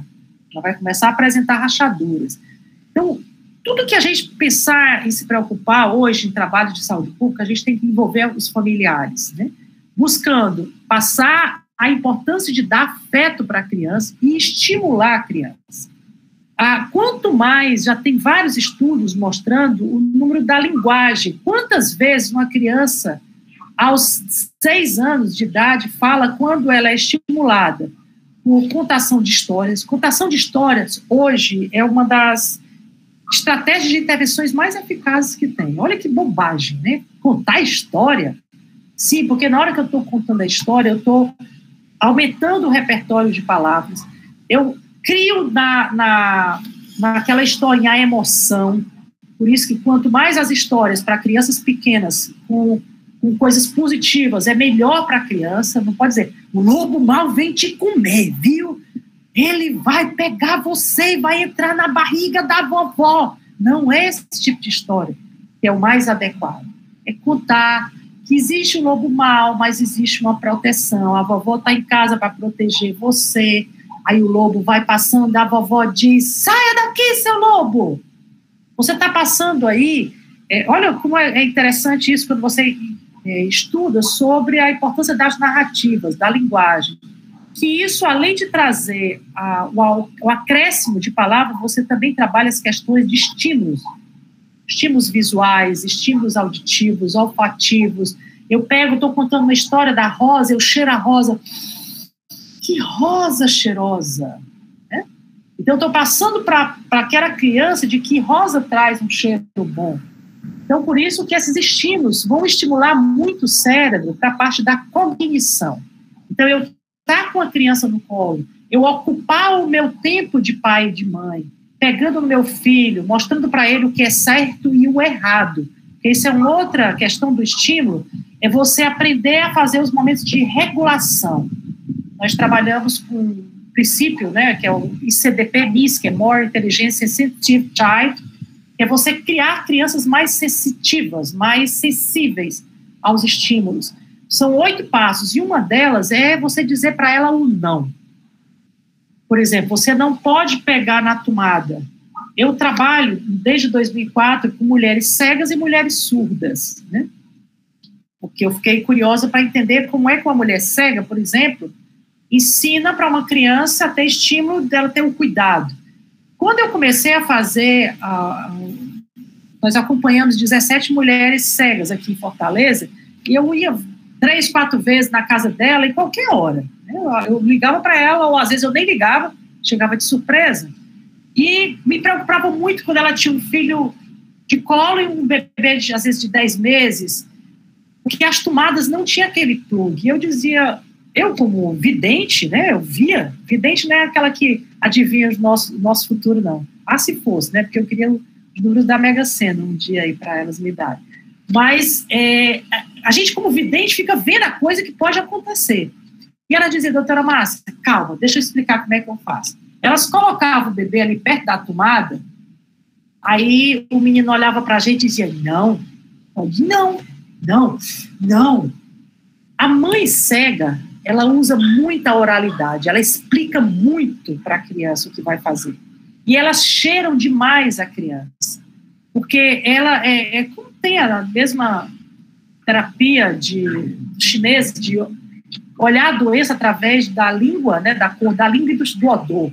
Eu acho muito interessante, eu espero ainda ter tempo de fazer estudos sobre o desenvolvimento de crianças, filhos de mães cegas e pais cegos, porque as que eu acompanhei, as crianças são muito mais calmas. A minha hipótese é porque elas colocam muito o bebê no braço e elas cheiram demais. Tudo ela fica cheirando. Aí elas, vixe, acho que meu ouvido no nenê tá com um cheirinho diferente. O cheirinho da boca dele tá ruim hoje. Eu acho que esse menino tá com dor de garganta. Então, eu acho que isso é possível, que seja um estímulo positivo para a criança, né? Mas, por isso que nós temos que trabalhar, quando falamos amamentação, não deixar o menino quieto. Quando eu estou dando alimentação, eu tenho que falar, eu tenho que usar o estímulo visual. Quando eu começo a dar comida para a criança, eu não devo passar no liquidificador, por exemplo. Porque a criança tem que aprender o estímulo da mastigação, ele tem que aprender a ter os grumos, mas eu tenho que passar na peneira ou amassar para evitar que a criança se engasgue. Na hora que eu coloco frutas na mesa de uma criança, ou arroz, o feijão, a carne, né, pego um girimum, eu cozinho, eu tenho que colocar aquilo no prato e elogiar para a criança. Olha que lindo que o meu filho vai comer hoje. Olha, o que a cozinha amarela do girimum é gostoso.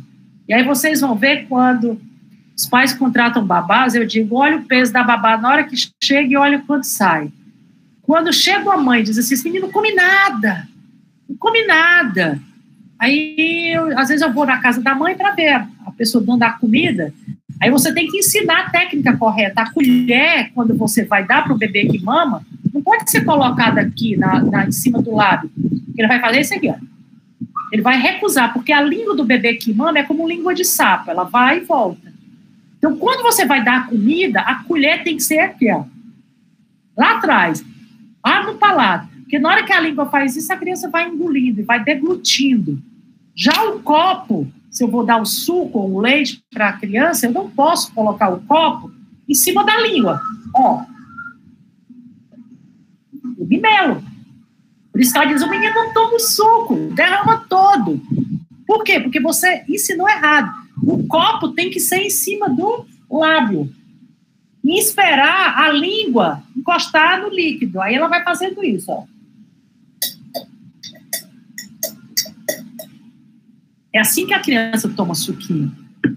Aí, então, vocês vejam que são técnicas simples que a gente tem que ensinar para a mãe, para que ela aprenda qual é a maneira menos traumática. Porque basta o menino recusar uma vez o que a babá faz, ou a própria mãe, olha, a melhor banana que está selecionada para dar a comida do menino, né? Pega e come todinho. Ai, pega o arroz, pega aquela papinha, a babá come todinha. Então, por isso que eu brinco muito com elas, que elas engordam muito nessa fase do desmame, e a gente tem que ter esse cuidado, né, para evitar.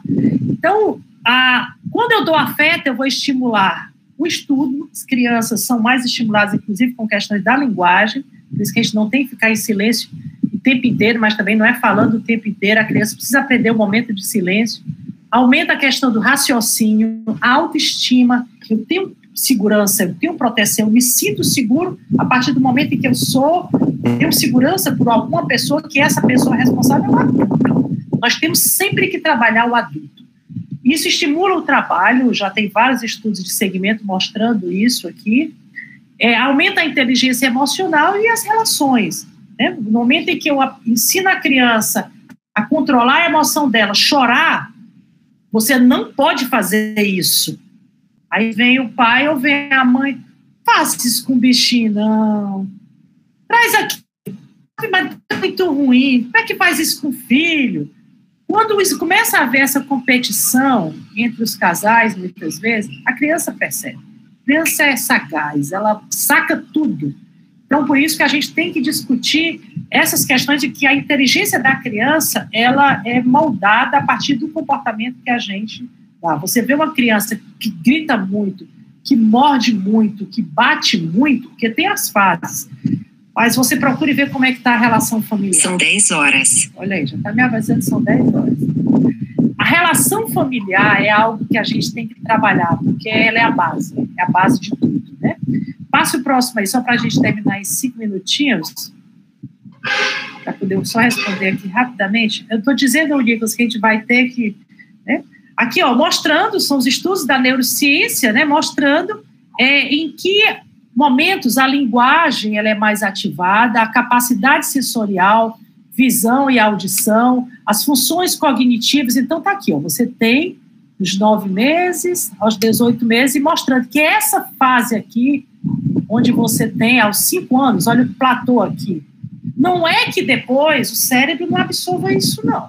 Por favor, não. Nós temos o que nós chamamos de janela de oportunidades. Por isso que você tem até os 25 anos, a nossa janela de oportunidade, ela tem a janelinha lá aberta. Para isso precisam desses estímulos. Por isso que, eu pegar um menino desse, ontem eu estava até com o pessoal do Banco Interamericano, do BID, a gente estava tendo uma reunião sobre esse projeto com jovens, e a gente estava comentando, ele dizendo, olha, não é porque o cara foi um infrator, roubou, fez um roubo, que ele não pode mudar. Pode, dá mais trabalho? Dá. Principalmente, vocês vão ver daqui, chega aos 12, 13, 14 anos, vai ficando mais difícil. Pode passar, acho que é o próximo, o Nicolas mostra como é que o cérebro, o próximo. Pode passar o próximo. Esse daí, dá para passar o vídeo ou não? Acho que não sei se dá para passar o vídeo. Aqui mostra o cérebro normal e o cérebro de uma criança. Eu vou passar esse slide para vocês também. O cérebro de uma criança que vive uma vida extremamente negligente, né, de alta vulnerabilidade. Aqui vocês estão vendo como é que funcionam os neurônios, né, a rede neuronal, aqui no nascimento, quando você vai estimulando as conexões, olha, 6 anos é onde tem mais conexão. A cada 30 segundos você tem 700 conexões neuronais quando você estimula no cérebro de uma criança. Então, por isso que aí chega aos 14 anos, você vai, essas ramificações, elas vão sendo podadas. Elas precisam, como uma árvore, você precisa adubar, você precisa cortar vez por outra, ou seja, eu preciso regular aquela criança para aprender sobre as suas emoções, né? Então, é muito interessante. Eu não sei, Nicolas, tem um videozinho Se dá para passar, não sei se é antes ou é depois desse. É aí, ó. Esse que tem essa bolinha. Um antes. Tem como se fosse um microfonezinho. Volta. Não, volte só. Pronto, é aí. Clica, ver se dá para os meninos olharem esse vídeo. Se não der, você passa para eles e clica embaixo para assim. Pronto, tá aí, ó. Se você ver, tem um negocinho de você clicar o play. Não vai, não? Geralmente tem que ser com a seta. Não, tá indo, não. Tenta depois ver se do teu, aí você passa para os meninos, senão eu posso depois passar para vocês. E vou te passar também uns videozinhos curtos, que a gente chama pílulas, e vocês, são 3 minutos. São em torno de 45 pílulas, só sobre temas da primeira infância que vocês podem ver e selecionar alguns até para passar entre vocês, para passar para as mães. É muito legal, tem várias temáticas. Nunca passem mais de 2 vídeos, porque é importante você passar e depois fazer essa discussão. O que é que vocês viram no vídeo? O que é que chamou a atenção e tal. Passa aí só o próximo, que eu vou mostrar aqui a minha filha, e dar uma dicasinha também do que é que vocês podem fazer. Quando a gente tem sobrinho, tem algum amigo, né, parente, que vai ter neném, às vezes da criança, no Natal, no aniversário, a gente vai lá comprar boneca. Na minha dissertação de mestrado, uma coisa que foi muito interessante eu ouvi das mulheres que conseguiram amamentar é que elas disseram que a memória da infância marcou muito o fato delas decidirem amamentar. Quando elas viam as mães, ou as tias, ou alguma pessoa amamentando, elas diziam, quando eu for mãe, quando eu crescer, eu também vou dar o peito. Então, quando vocês estimularem as brincadeiras de criança, estimulem já dizendo para ela que o bebê, quando nasce, ele procura o peito para mamar. E dentro do peito da mulher tem leite, que esse leite já vem completo, inclusive o bebê estando no colo da mamãe vai ficar mais feliz.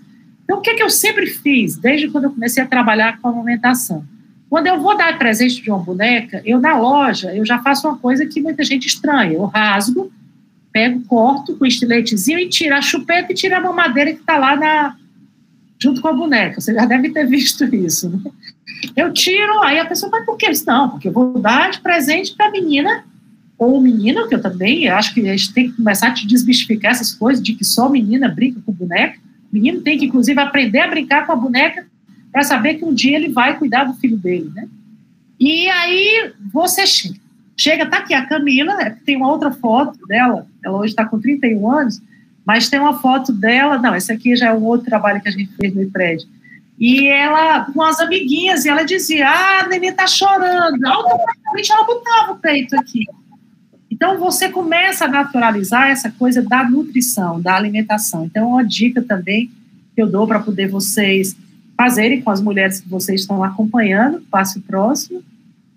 Aqui é um outro trabalho que a gente fez, e agora eu vou fazer com homens, né? Tem um aluno nosso que deve estar entrando no mestrado agora. Esse é um projeto que a gente faz que chama iLab, que é um laboratório de intervenções. Então, isso aqui é uma intervenção que nós fazemos, chamadas intervenções relacionais. Nós treinamos um mediador, que é um profissional que gosta de trabalhar com crianças, tem uma boa escuta, aí pode ser enfermeiro, pode ser médico, pode ser um psicólogo, assistente social. Nesse caso aqui era um estudante de psicologia. Ele chega na casa da mãe, são 6 visitas, chega na casa da mãe e diz, hoje nós vamos trabalhar, por exemplo, a empatia. Você vai brincar com o seu filho. Pega os brinquedos que você tem em casa, seja qual for, ninguém leva brinquedo, é o que tem em casa. A gente vai filmar 10 minutos e depois a gente vai te mostrar a filmagem.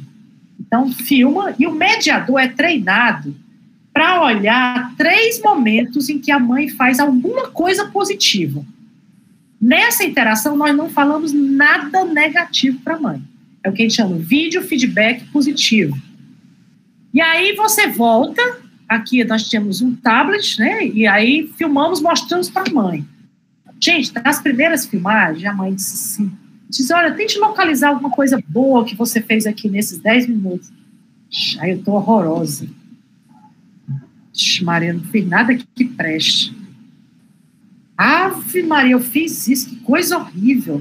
Aí elas vão vendo a cena, e é muito bom porque elas veem, se veem na filmagem, E aí o mediador fica ali dando força para ela, né? E depois, quando ela termina de dizer que não viu nada, o mediador volta ali nos 2 minutos e 3 segundos que ele marcou. Aí volta e diz, olha, você está vendo aqui que a sua filha estava o tempo inteiro com a cabeça baixa.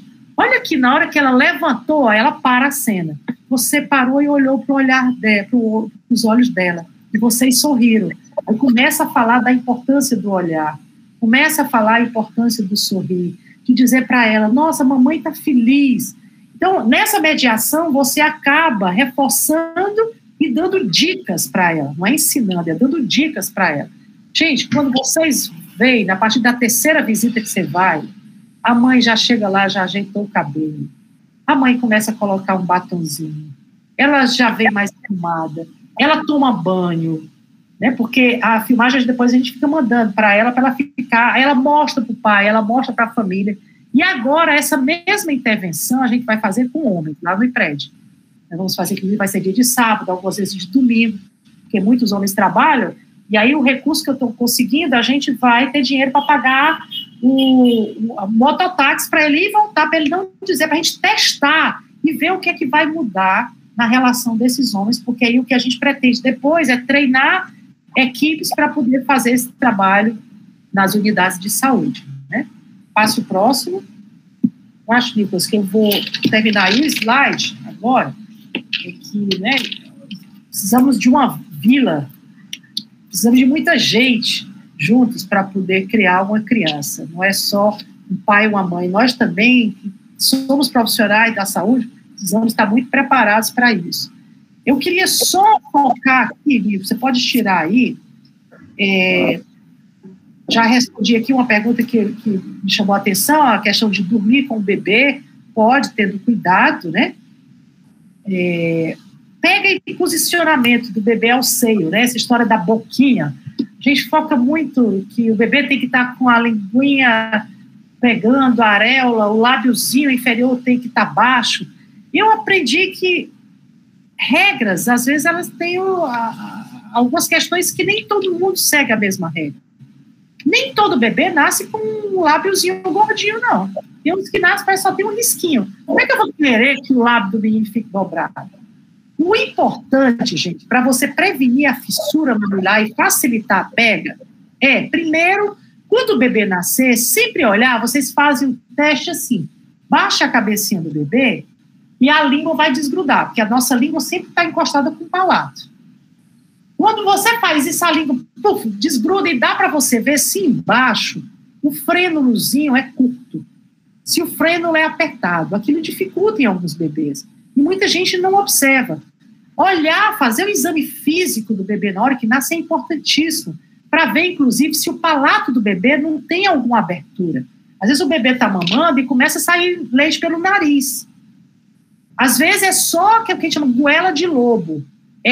No palato tem como se fosse, parece uma lágrima aberta, tem um buraco. Isso precisa ser visto. Uma vez eu me lembro que uma filha de uma profissional de saúde teve um bebê e ela me ligou que estava na consulta médica e que o bebê estava tendo muita dificuldade de mamar. Eu falei, não, você está aí, vem aqui em casa, que eu dou uma olhadinha. Gente, foi horrível. E na hora que eu fiz esse teste, quando eu olhei, o bebê ele não tinha um palato, não tinha. Tinha só aquele traço ali no meio. E não tinha sido examinado.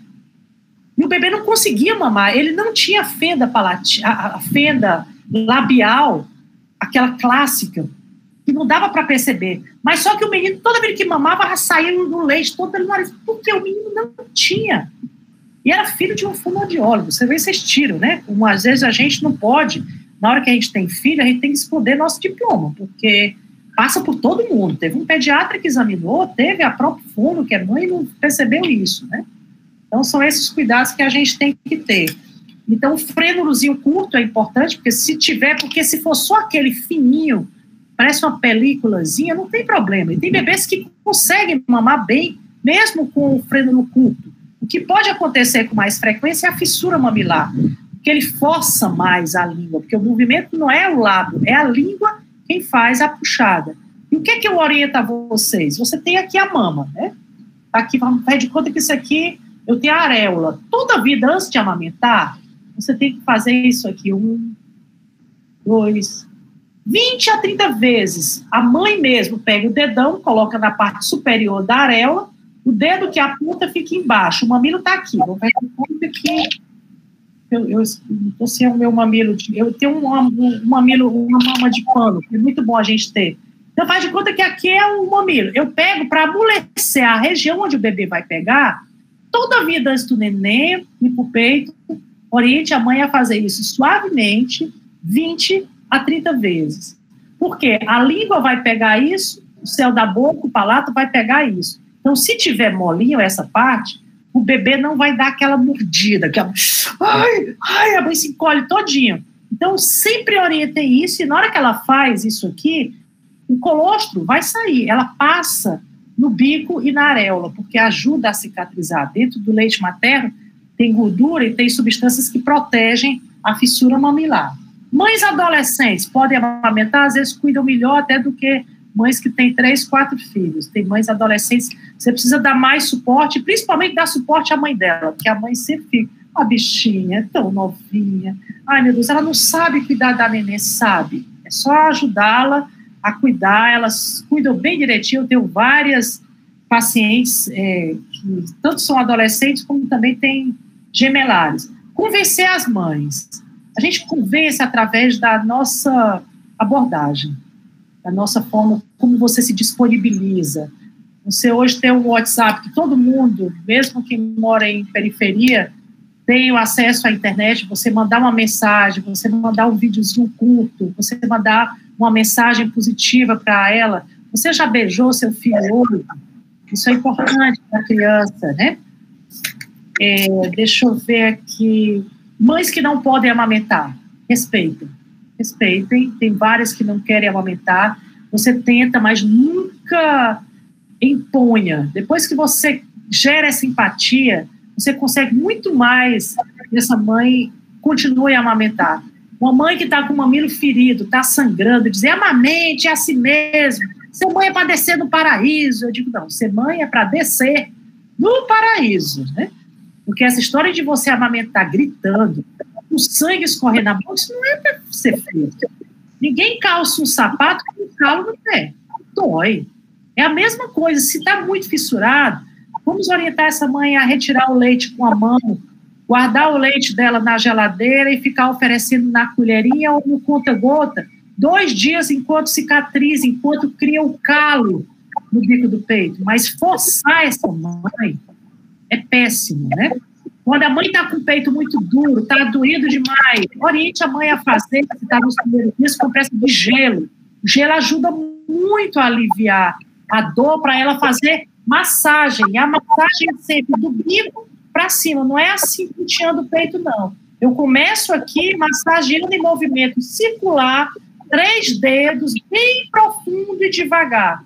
Por que eu fazendo essa massagem alivia o peito empedrado? Porque o leite, quando está dentro do peito, ele não é líquido. Ele é o que a gente chama um líquido semissólido. Você já viu um ketchup? Você vai botar na pizza, você faz isso aqui, para o ketchup sair. O leite no peito, se fosse líquido, ele ficava escorrendo. Então, eu preciso de movimento. Se eu fizer massagem, o leite vai sair dessa condição semissólida para líquido. Por isso, quando o peito está duro e quebrado, eu tenho que massagear para facilitar a mãe fazer a ordenha, fazer a retirada do leite com a mão ou com a bombinha. O ideal sempre é com a mão, até para não estar gastando dinheiro com leite, né? Bom, tem muita coisa aqui que eu anotei, a gente pode combinar aí. E o próximo sábado eu vou estar em frente, mas eu não vou estar aqui. Mas eu vou tirar férias aí do dia 4 ao dia 15, então só vou para Guaramiranga talvez no dia 4, e acho que no fim de semana eu não vou estar, mas no outro, Diego, se a turma topar, a gente pode fazer um outro momento com como lidar com os problemas de fissura, engurgitamento, mastite, né, uma coisa mais prática. E é isso, assim, por hoje eu acho que eu já estou no meu tempo, né, já estou passando aí 5 minutos do meu compromisso. E as blogueiras também começar, hoje a comunicação é fundamental, é começar a fazer um trabalho com as blogueiras. Você sabe como é que eu consegui muito sucesso na época da década de 80?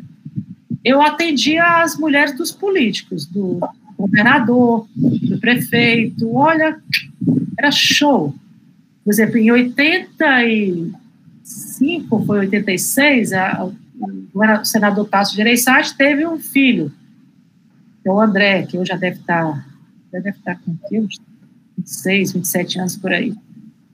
E ela nunca tinha amamentado. E na época eu estava fazendo muita campanha, eu vivia em Paulo Oliveira, você nem conhece, é o programa das tigresas. Menina, era uma loucura. Lá estava eu falando de aleitamento materno, para ver se entrava esse tema. Você tem que ir por todo canto, né?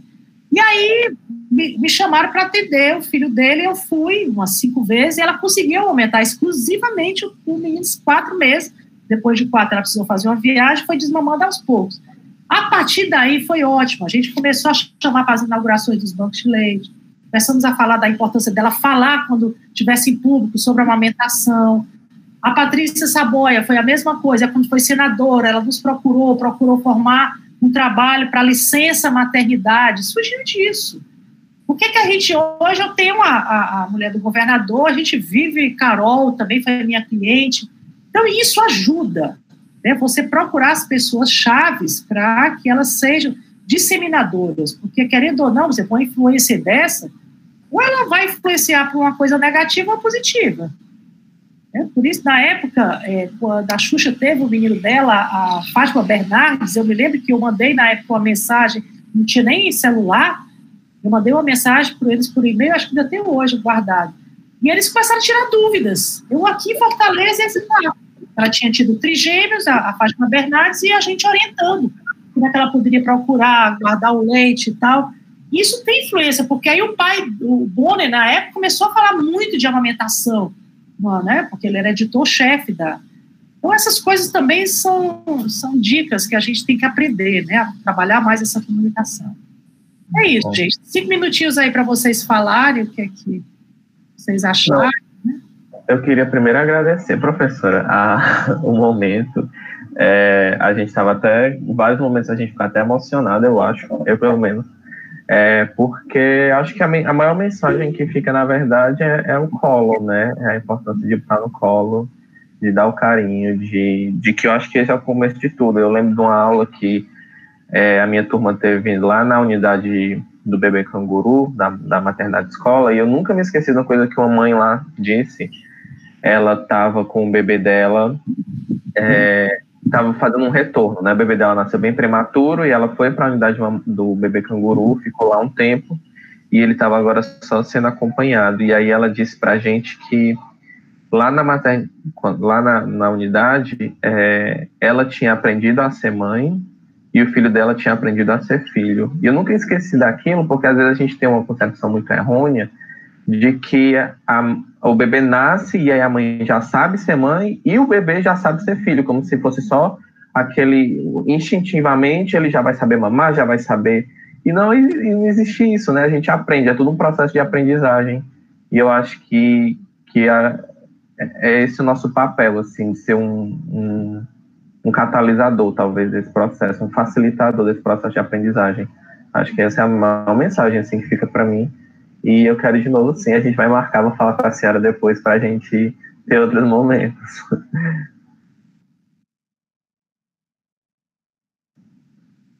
Gente, alguém tem algum comentário? Os meninos estão falando bastante no chat aqui. É isto.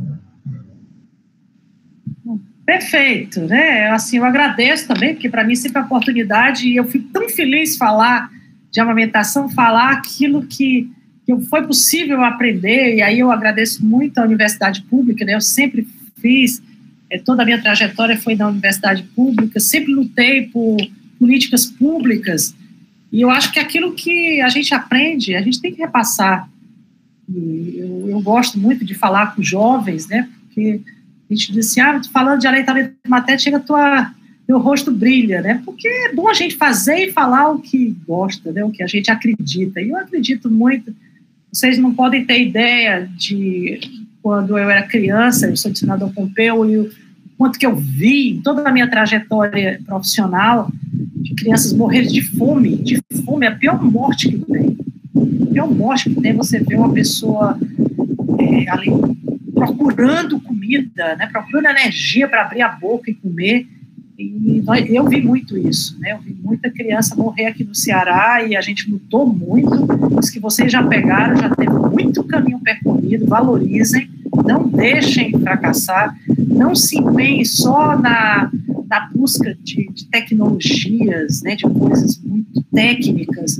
Procurem exercitar em vocês as habilidades mesmo comportamentais, né, de empatia com o outro, de humanização. É isso que faz a diferença. Quando você vê qualquer serviço, qualquer profissional que tem uma procura muito grande por ele ou por ela, pode ter certeza que é porque essa pessoa é diferenciada. É diferenciada principalmente pela maneira como ele atende o outro, né? E eu acho que esse é o maior recado.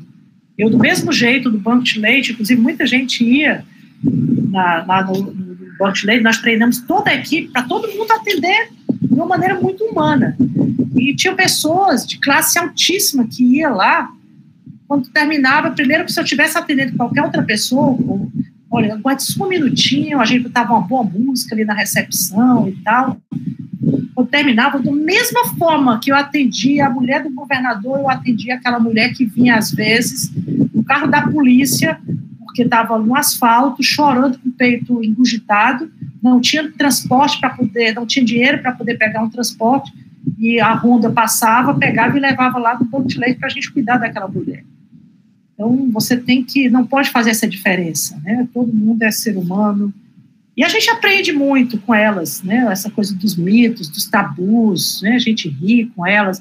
É doloroso também quando você, às vezes, pega uma mãe jovem, que você palpa a mama e você vê que aquilo ali não é um caroço de leite, que você tem que dizer ligar para o obstetra, para poder o obstetra investigar mais. Aí quando você detecta um câncer de mama, às vezes um câncer de mama avançado, como eu peguei 3 clientes, né, de 35, 36 anos, faz mastectomia e passa um ano depois, morre, deixa um bebê órfão. É muito duro, né, você também, mas eu sempre digo, para você ter uma boa habilidade técnica, você tem que exercitar muito. Esses mãos aqui, às vezes os caras, que é tudo durinho, de tanta massagem, já peguei mais de 10 mil peitos na minha mão, massageando, né, uma mastite, um engurgitamento. Então, a experiência prática lhe dá muito know-how, mas muito. Você tem que estar do lado com a literatura, com a evidência científica, e, por outro lado, procurando. Então, se disponham, né, vão para campo, vão atender, vão olhar uma mãe na primeira semana, porque elas vão ensinar. Tenham cuidado com os riscos de violência hoje, infelizmente, né, mas também os riscos de contaminação, sempre levar luvas, né, na hora que você for pegar, porque o leite é uma secreção, e você tem que ter cuidado na hora que você vai fazer a ordenha, de não deixar o leite gotejar lá na sua, espirrar, né, xiringar, a gente chama xiringar aqui no Ceará, xiringar lá no olho, na boca, porque se uma pessoa dessa tem uma vaciloscopia positiva, se tem HIV, AIDS, você pode se contaminar, né? Então tem que ter também alguns cuidados da parte técnica. Mas na próxima vez que eu me encontrar com vocês, aí eu vou me deter mais de como trabalhar o engurgitamento, a fissura, a mastite, candidíase, né? Para poder vocês aprenderem e ir dominando. Por enquanto vão aprendendo aí ler. E aí eu vou te passar daqui a pouco o link das pílulas, para vocês ficarem, em vez de assistir Fantástico, assistir besteira aí, dá uma ligadinha e fica vendo os vídeos, são bem legais, tá bom? Eu quero agradecer muito por ter ficado junto com vocês aqui hoje. Eu que agradeço, professora. E a gente se encontra. A gente sai hoje muito inspirado pela história da senhora e por todos os ensinamentos, pela humanização que a senhora passa, e ansiosíssimos pelo próximo encontro, porque foi incrível, né? Muito ensinamento, foi incrível mesmo. Muito obrigada.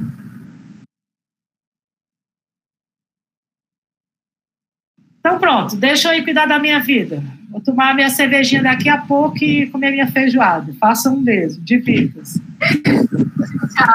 Tchau, um beijo para vocês. Tchau, tchau.